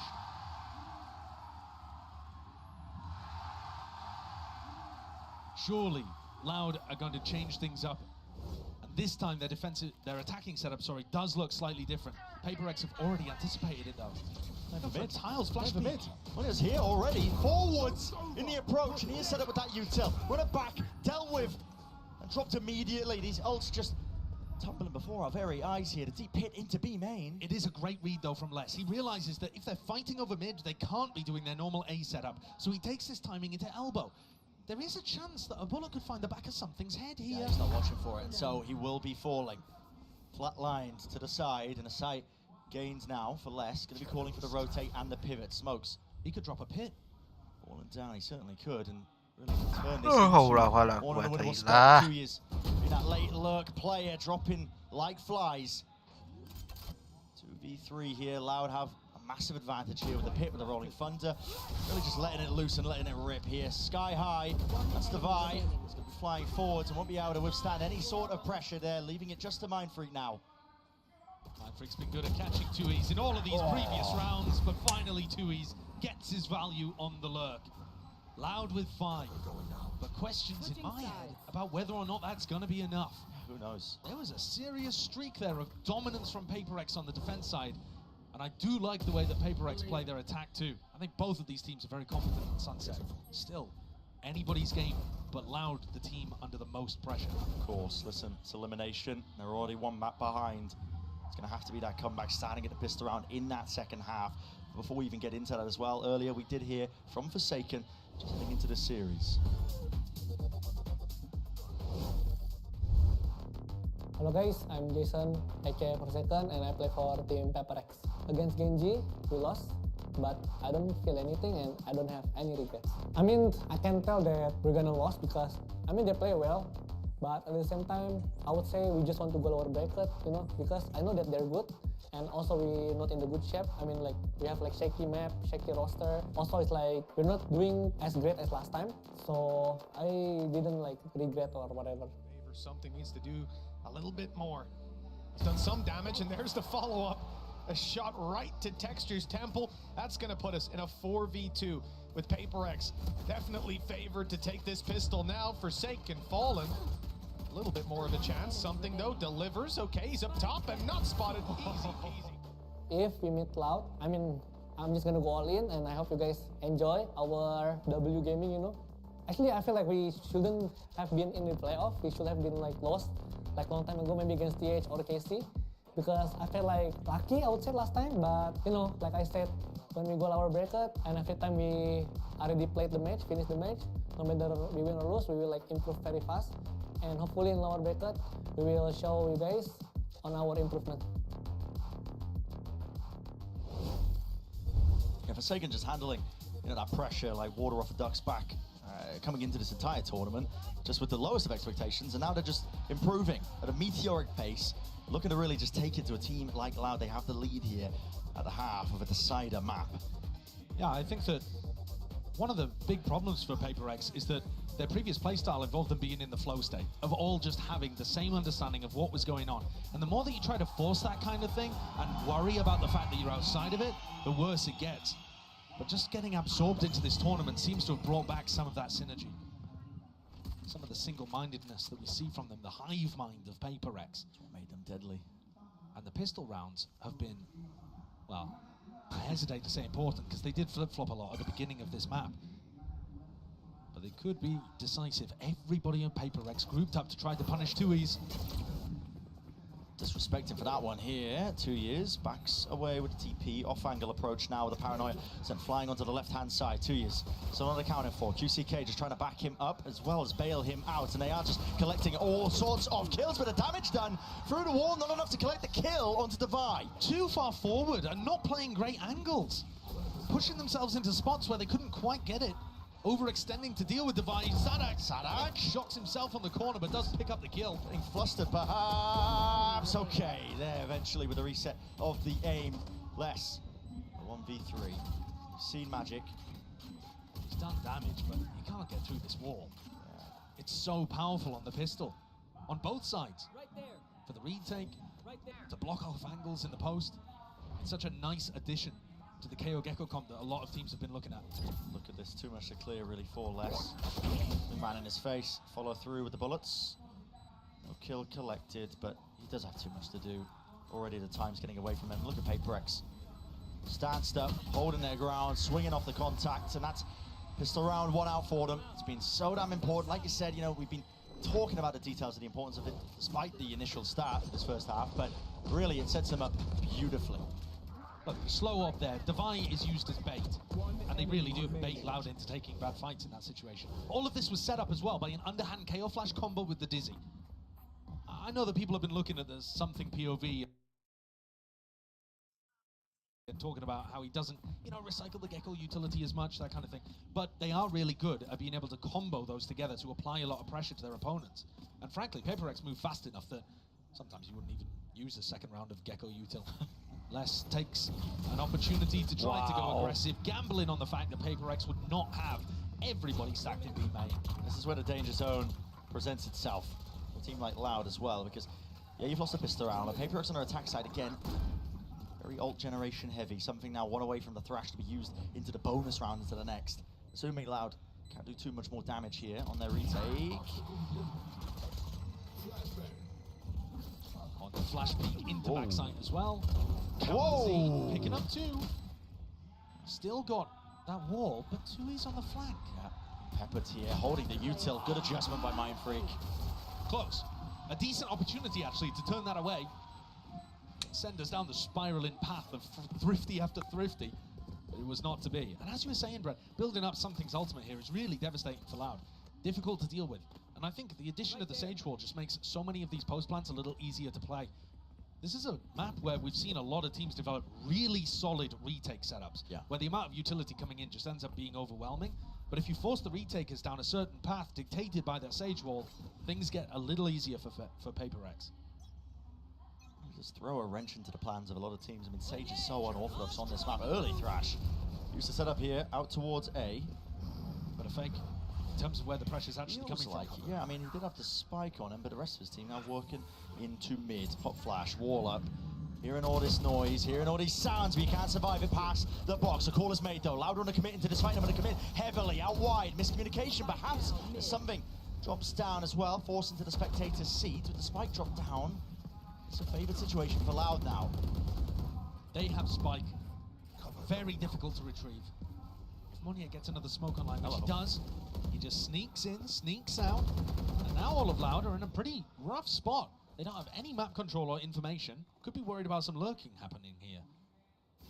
So just like that, suddenly there's a lot of doubt in the heads of this Brazilian team. Daylight robbery from Monier. You'd expect the spam to be coming through as soon as the smoke gets deployed. It wasn't there though, and now, because Loud was so heavily stacked up around that spike position, as you were saying, they've lost all map control. Yeah. They're having to triple up and re-clear everything together just in case. And they're slow to do it as well. What you see from Paper.X is that after throwing that A utility, they were immediately up mid. And I was praising Sadak in the games that I've been recently watching of Sunset. He's very aware of those mid lurk timings, but Paper.X are faster than Loud are anticipating. And didn't we see that all the time on Ascent? With individuals finding timings ahead of when they were going to be expected. And look at the map here, how far away the nearest Loud player is. Paper.X have got tons of time to try to reposition into a spot where they can upend the player disadvantage. Miles away. Paper.X seeking to try and fight them deep into these angles. Now Loud ready for it with those protocols. Monier left alone to his devices. Only the Spectre in his hands. It would have to be a miracle. It would have to be mistakes to be made. Less though. Hot on his heels as well to really collect up that kill and get that trade online. So that was a bonus round for Paper.X. The 2 players surviving for Loud, they might even consider that a bit of a success. Yeah, I think I would. He's in a really nice spot. And not just that, they did find a timing through mid. So anytime one of these timing-based macro plays works, it's going to add another layer of confusion in Sadak's calling. Yeah. Because with a composition like this, you have to be mobile to plug the gaps. And if you're slower than your opponents, you're going to leave those gaps open. Something, of course, he is picking up the attack side operator here on Gecko. His opping was sublime on Ascent, one of the big reasons that Loud are now 1 map away from elimination. Massive round for Loud. Have to really lock this one up.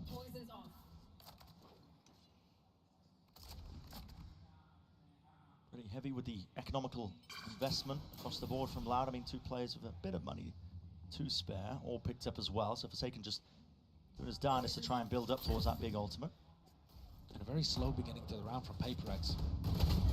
Loud choosing to try to fight a main there. Recommitting to the angle after this utility was thrown. Pushing them up. Here's a pivot though, straight into market. They got anything to try and push 2 years off. Here are the sound cues. Tidy placement there with a snake bite. Less well timed on top of it. Here we go. Drone into mid. Monier. Second tag. Fakes like he could be TPing away, but he still maintains his position and his composure.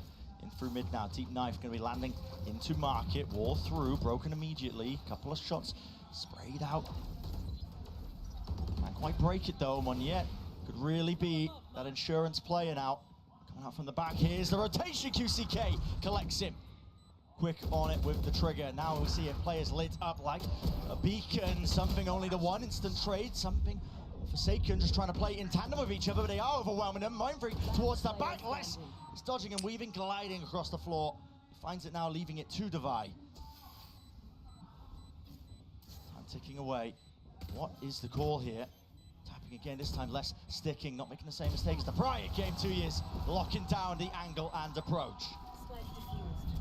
Loud coming out with a big win there after allowing PaperX to get in onto site. Really crucial that they picked up that mid lurk. QCK is at the bottom of the scoreboard, but most of that is because he found it so difficult on the attack side to get in through A main. He just got beaten up over and over again in that same position. It's not really that he's even been able to take some fair duels. I'm surprised at how much the PaperX economy was hurting there. They came into that round with a Stinger and a Spectre, even though I thought they were taking the previous one as a bonus. Clearly they didn't.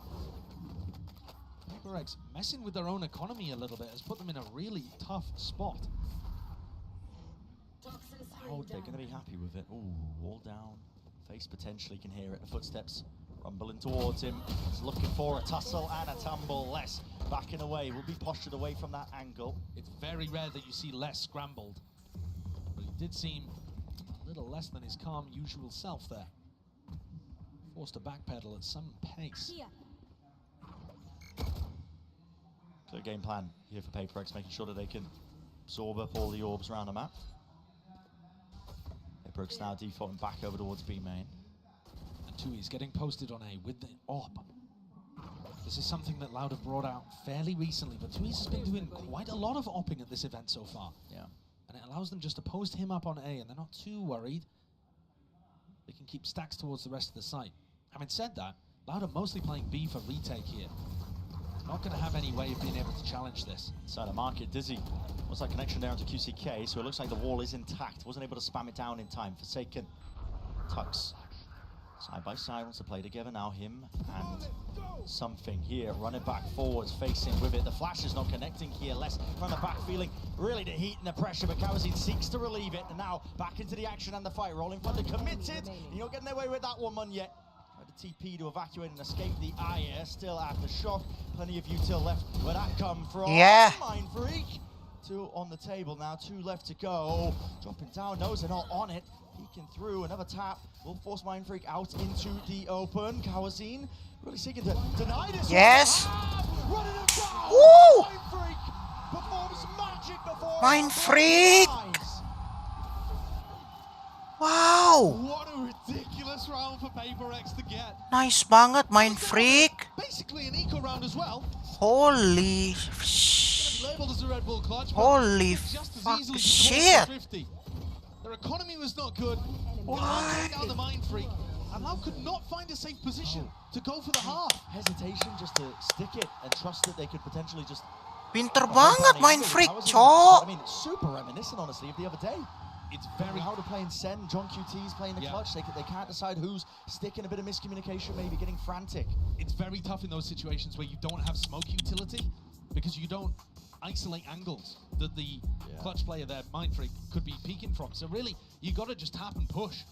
But instead, they were, you know, Sadak's trying to get half, wondering if he can, trying to tap to bait out the peaks, hoping that they can rely on their individual skill to win it out. And Mindfreak simply better in that moment.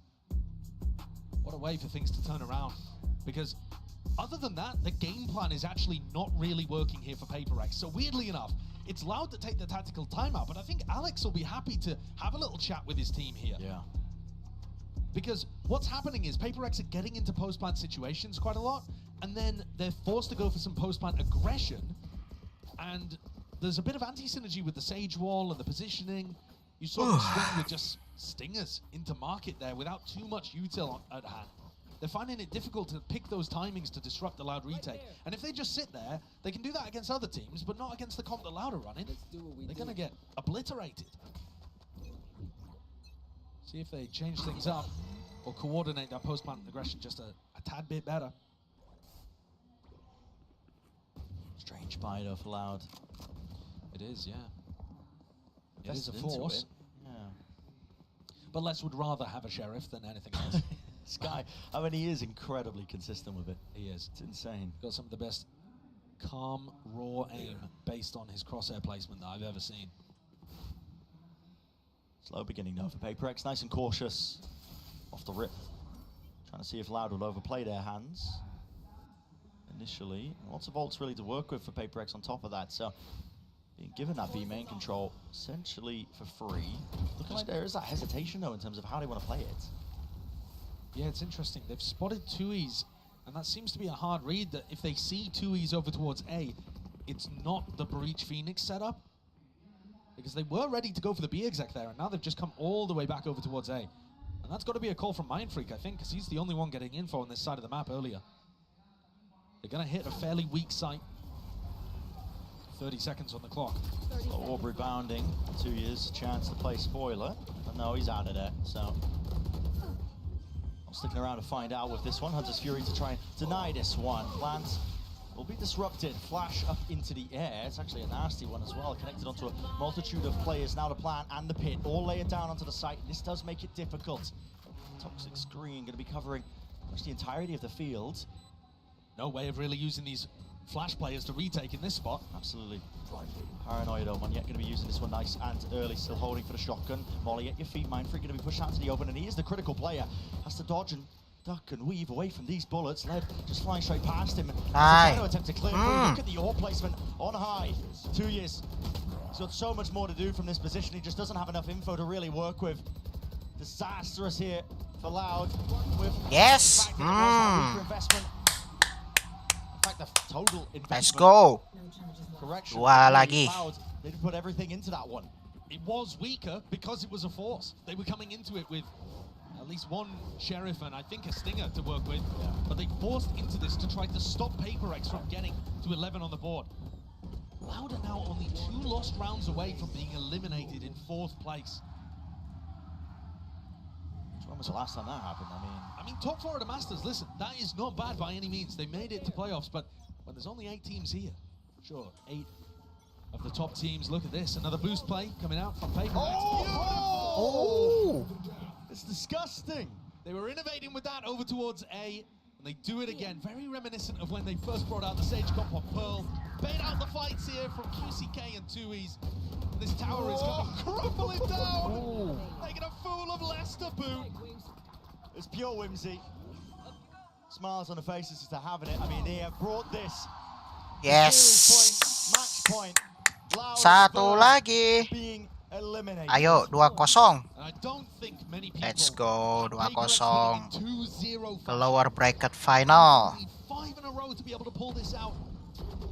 And for them to go for this boost play, they know that the Dizzy has been broken in many rounds, so they know that somebody is top mid, waiting to break that piece of Gecko utility. They boost up, get the punish, and all of that in a round where Loud were just going for the eco anyway, trying to play for overtime, forced to, by the Force in round 19. Or round 18, I should say. And this is now going to take some heroics. Attack there with a knife. What's He's so the call fast. now for PaperX? He's so fast. Yes. Manya doesn't care, man. Disrespectful in nature. Back though of the head, flipped up by Kawazin as he does seek out that trade, and he will be granted it. Now to Thrash though, set this one up forward. Yes. Slowed, seeking to reposition. Kawazin lays down the law and potentially gives them a fighting chance. Can he be the hero just when his team needs it? One more onto Forsaken, important, and he takes it. Good control. 4K in the round. Something drops him though. No ace to be really looked for. Yes. Something. Ayo. Come on, something. 1v1 and Loud. Desperation. QCK knows the position. Throws the molly. Flash. Come on, come on. Juked. Avoided. Aduh. QCK saves the day. It takes such heroics from Loud to just put the first of 5 necessary rounds on the board. Kalian was slowed up. Top A link. Had to take out 2 Tinggal players satu with lagi. It looked like the spacing was good. Masa Already shut OT? down that play from Monya. Deletes 2 players as they come around the corner there. Mindfreak and Divide both falling. And it still came down to a 1v1. Oh.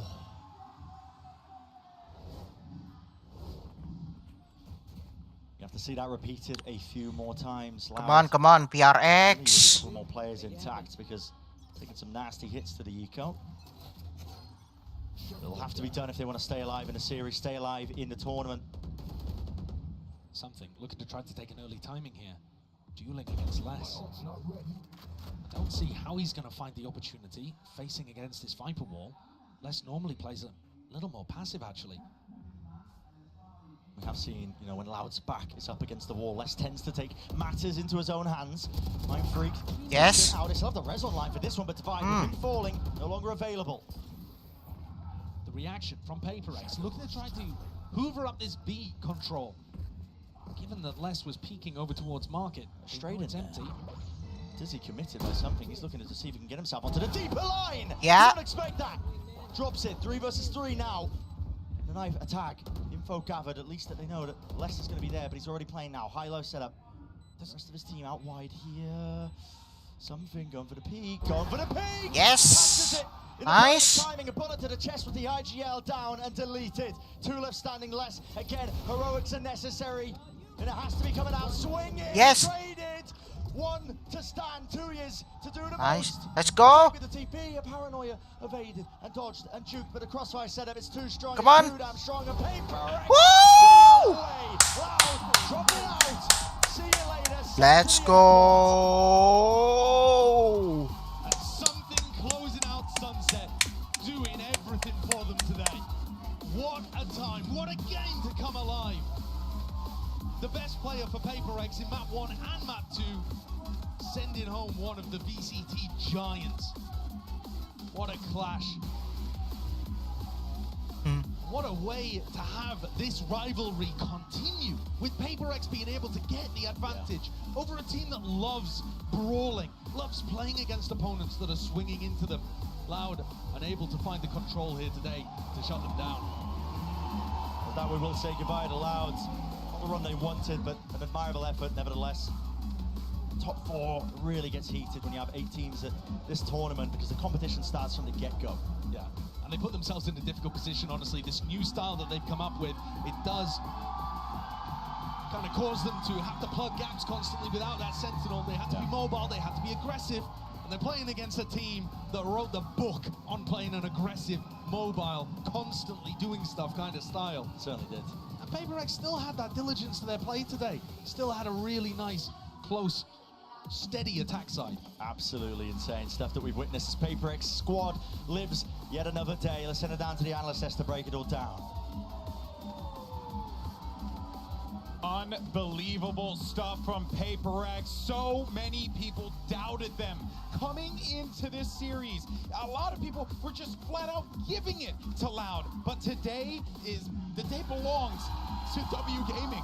This team is inexplicable. Anytime you think they will not perform, this team steps up. They've improved so much. From the first match they showed here in Madrid, from losing that final to GENG, to now showing up here. And honestly, I think playing an exceptional game against Loud. They knew how to deal with this comp. The individuals are stepping up. Somehow something looks like a top 5 player of the event, and he's opping on Gecko every map. It's ridiculous. But you know what, though? I gotta say, I'm liking the ideas that I'm seeing there, even though sometimes they look a little bit rough. I like the way that something's just proactive, wants to get out there. He'll send Wingman to go and handle business and give him a little bit of more information. He's using the kid in a way that is working for him. Yeah, we really didn't know what this team's style was going to be without Jing, but they have continued to find themselves. Manyet has improved throughout this event, and they've hit that flow state again, it seems. Yeah, and that is very scary for anyone else that they will go up against. The question is, obviously, can they maintain this momentum? But here's the fascinating thing about this game, is that, quite honestly, Mimi, and I say this with full respect, it was like a boring game to a certain extent. PaperX were kind of just doing their thing.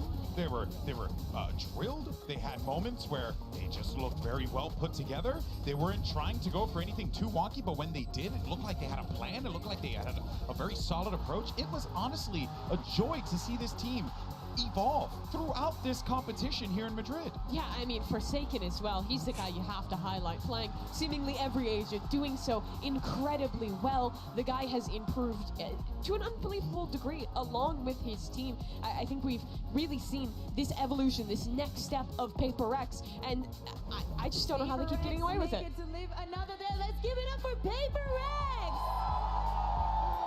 I am here with the Bagi. First of all, congratulations on the win. Now, I have a very first important question.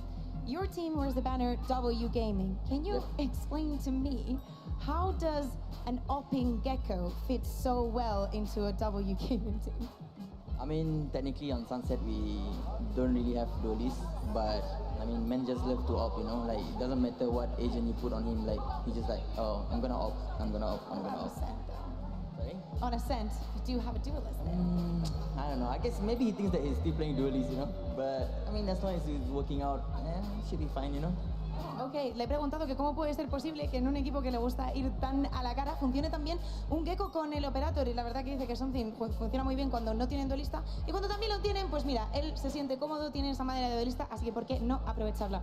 So, yesterday we didn't get a chance to talk to you after your loss, right? I want you to tell me how the conversation was when you were back at the hotel thinking about today. Like, what were the learning points from yesterday to today?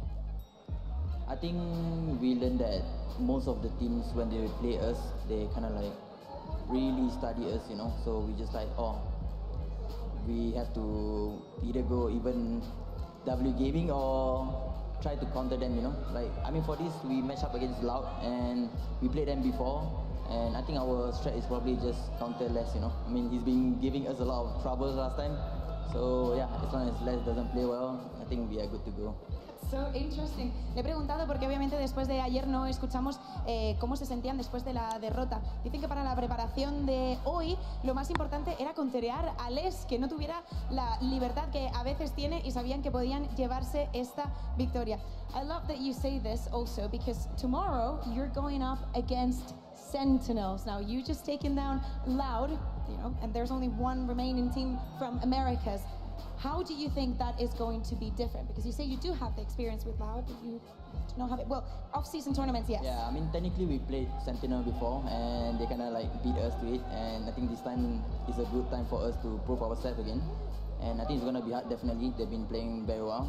But I think this time we have to prove that Ferre's bundle is better than Sentinel's bundle, you know?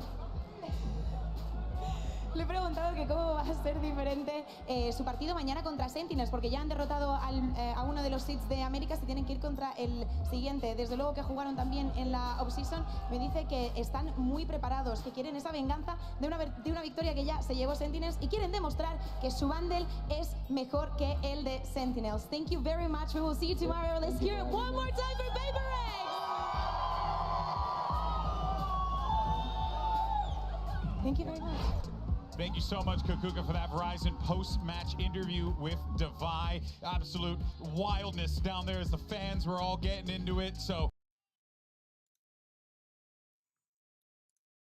kita main game tipis-tipis dulu kali ya, guys.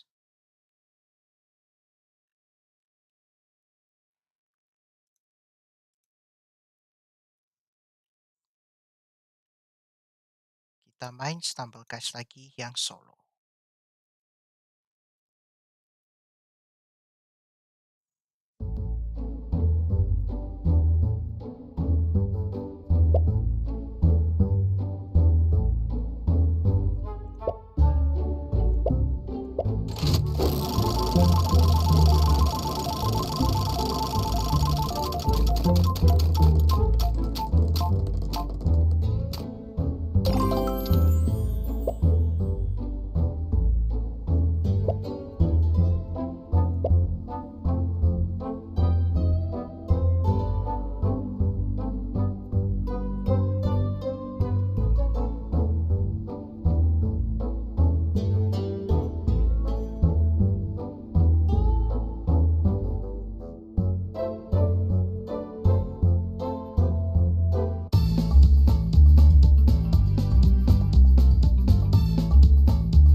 Oke.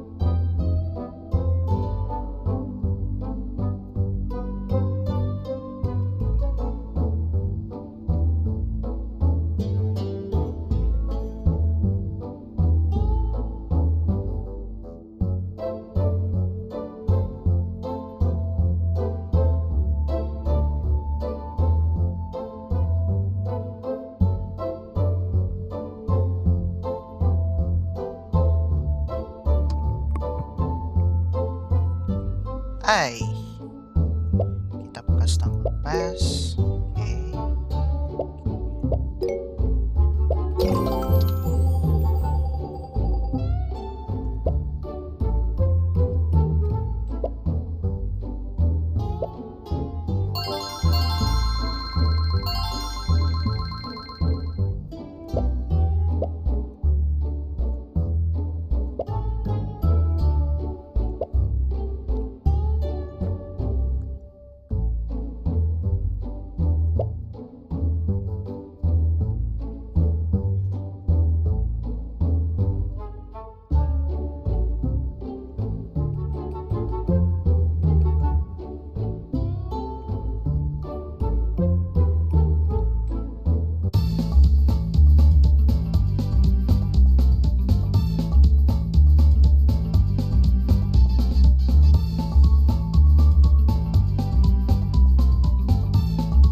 Halo Muhammad Ashraful Naim.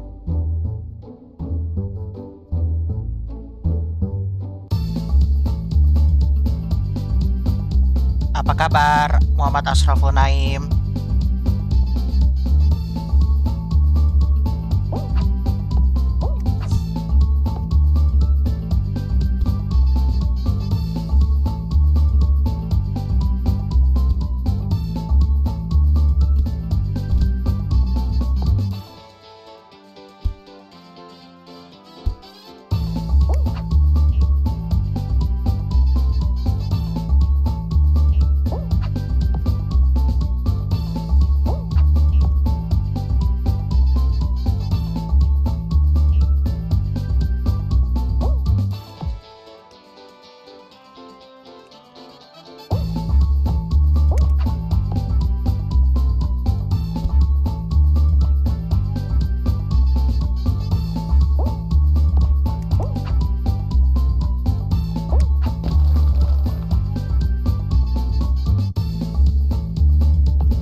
Jangan deh, jangan gini. Kita main yang mana ya guys? Nah, ini aja nih.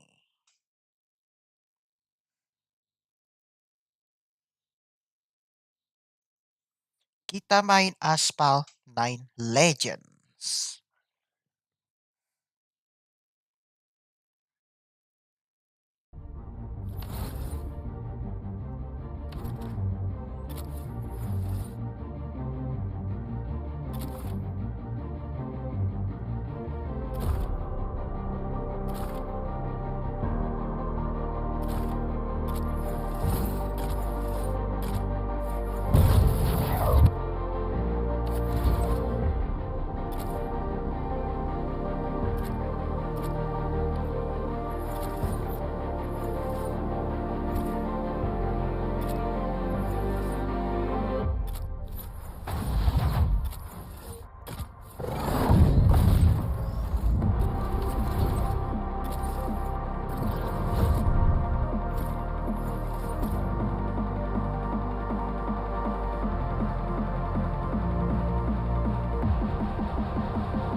Pakai mobil yang mana ya?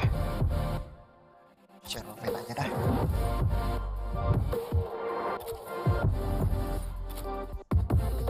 Isi udah oke. Kita gas.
Keren ya guys, ini gamenya seru.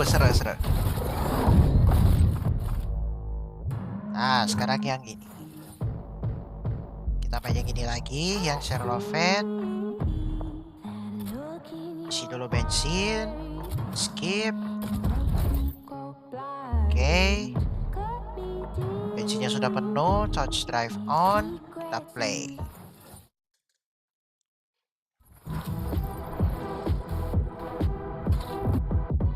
Check this out, guys.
Play.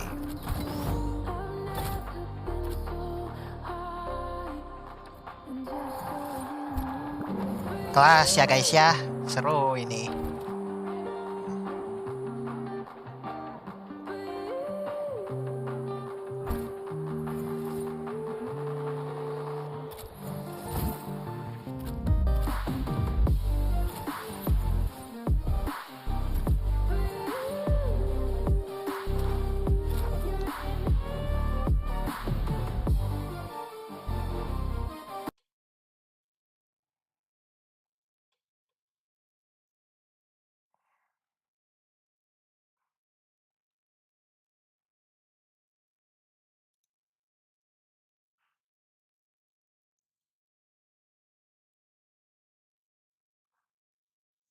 Kita mainin ini lagi.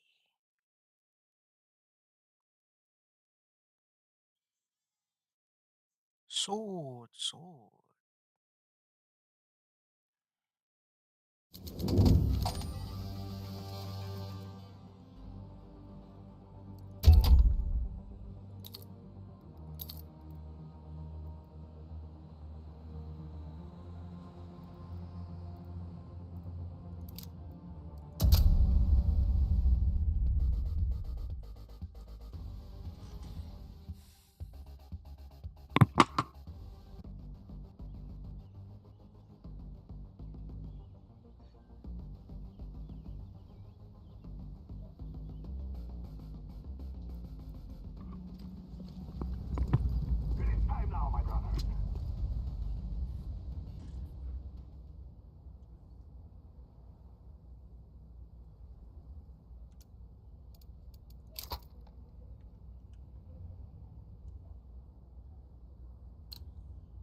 Let's go guys.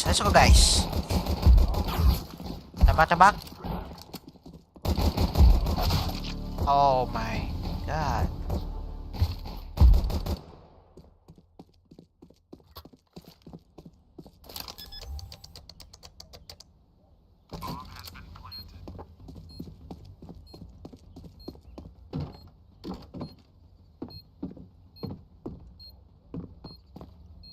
Kita jaga dulu.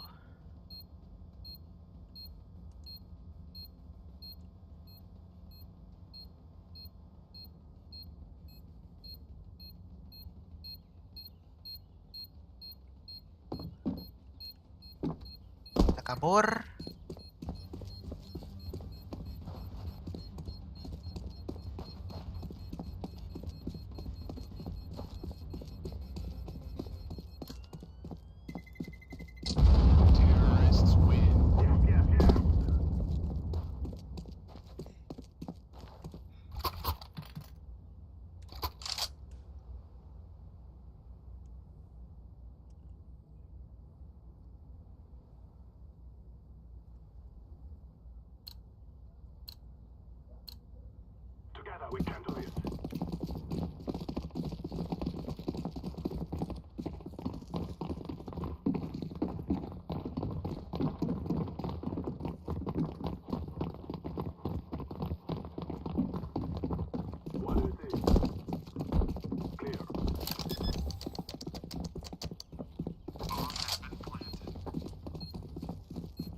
Go, go, go. Uh-oh. DDA, DDA. DDA, guys.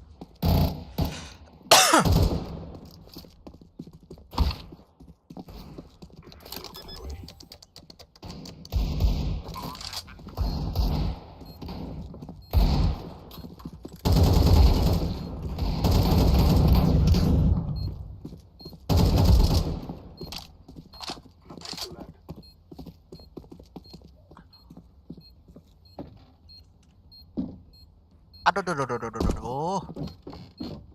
Apa ini? Apa ini? Aduh. Nyangkut di tangannya, cok.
Let's go. Let's go.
Bentar ya.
What is happening?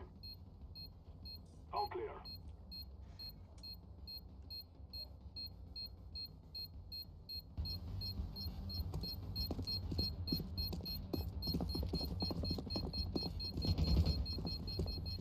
This bomb was taken down.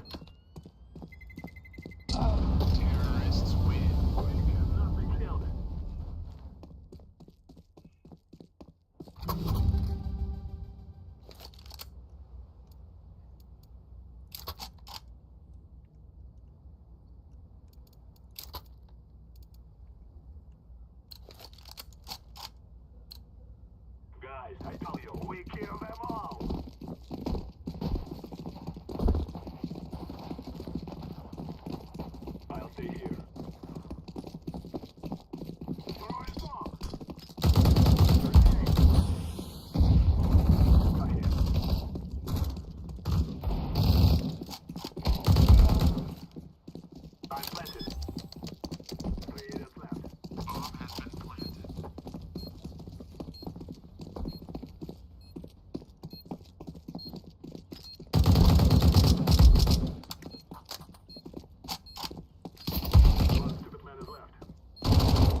Kenapa?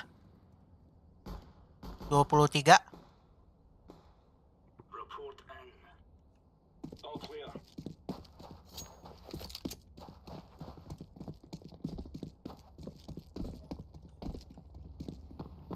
Bomb has been planted. Roger that. I'm gonna defuse a cell now. I'll help.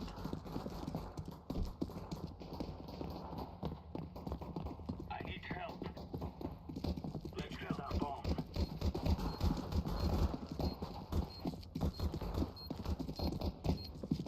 I'm getting pounded here. Go ahead and defuse the bomb. Two fellas left. I'm defusing the bomb.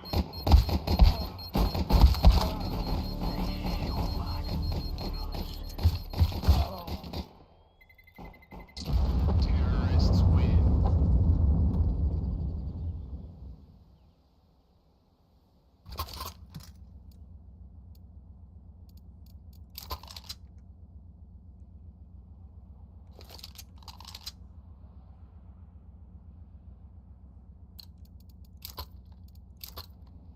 Right, lads.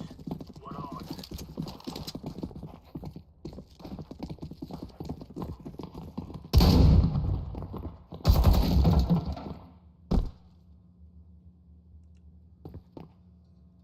Status. Clear.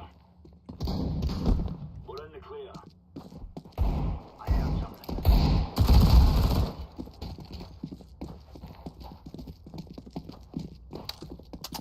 Middle.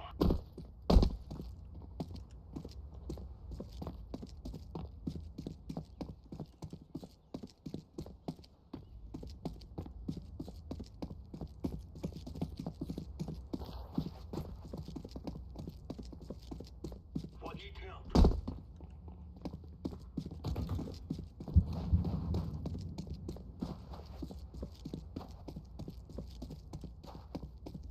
Well, I'm getting pounded here.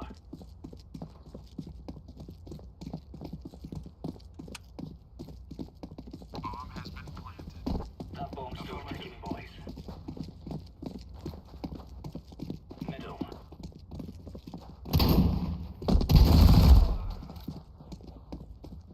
Three guys left.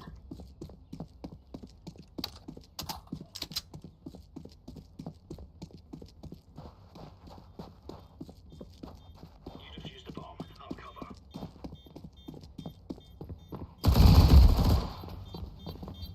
Two guys left. Defusing the bomb. Bomb has been defused. Counter-terrorists win. Stopping us.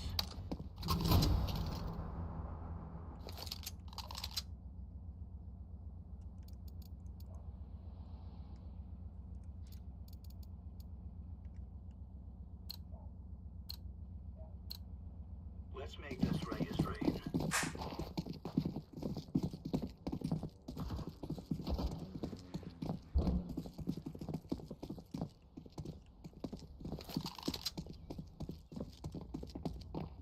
We've got a sniper. Status. That's our insertion point. Eyes on enemy. Help. Bomb has been planted. We need to defuse that bomb.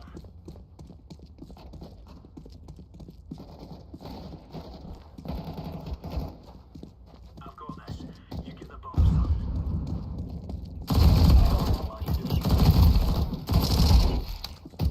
Next one left. Have this. Get the bomb.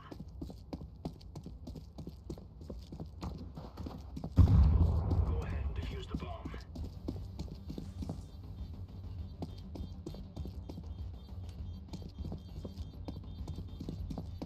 Oh, sod it.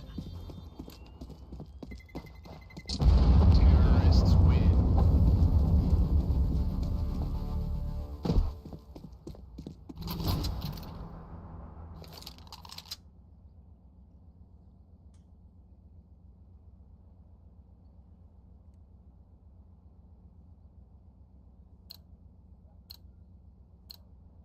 Let's go, fellas.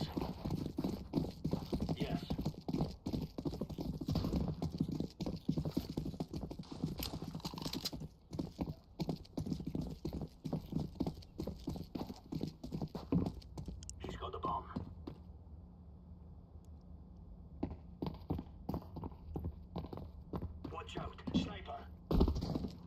I need help.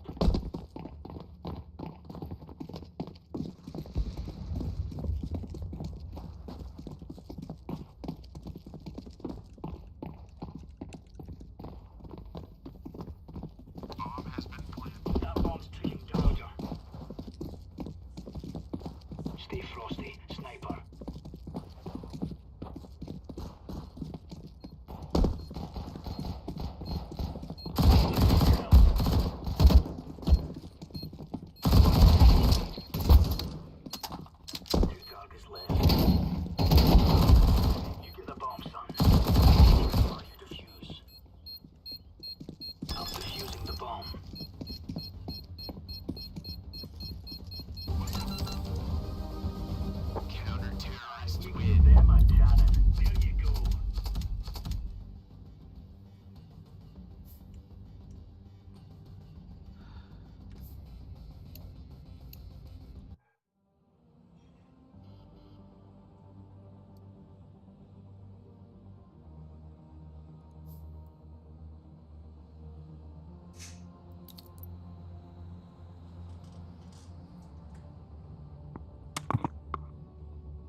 kali ya guys.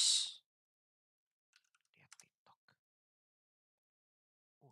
Kontol kejepit, ketupat jembut. Lebih enak mana ya guys? Nah, kue kontol kejepit ini kue khas Bantul. Kalau ketupat jembut ini makanan khas Semarang. Lo gak boleh masuk kamar. Lo gak boleh nyentuh gue juga. Kalau lo nyentuh gue bakal laporin lo ke polisi. Emang ada ya? Suami dilaporin ke polisi gara-gara dia nyentuh istrinya di malam pengantin. Ada? Gue? Gak suka lo? Kita tuh beda banget, Kinan. Lagian lo kenapa sih yakin banget kalau kita tuh jodoh? Gak bisa jawab kan lo? Gua percaya sama pilihannya Abi sama Umi. Iya, gue tahu percaya.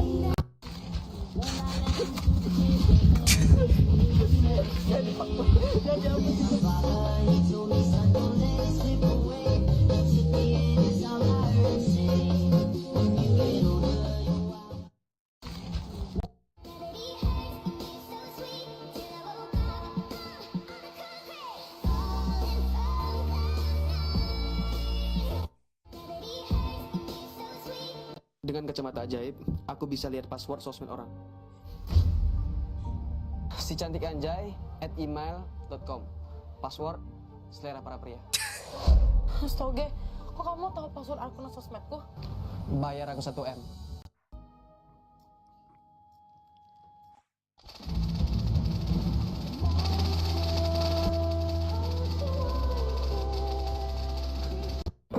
Jangan harap saya akan biarkan dokter. Ini udah mau maghrib nih.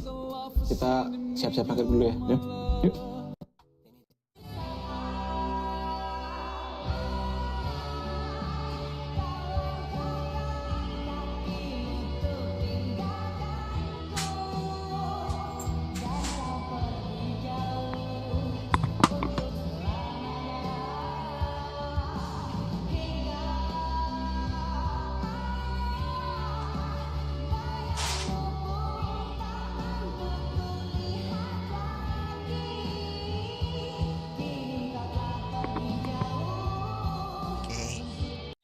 Karena kita sudah.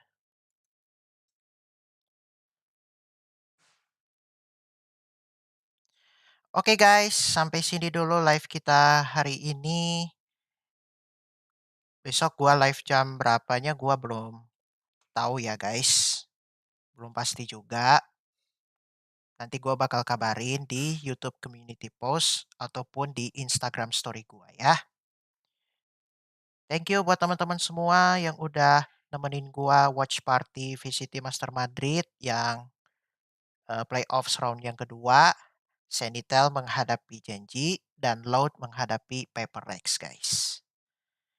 Insya Allah nanti kita live watch party lagi.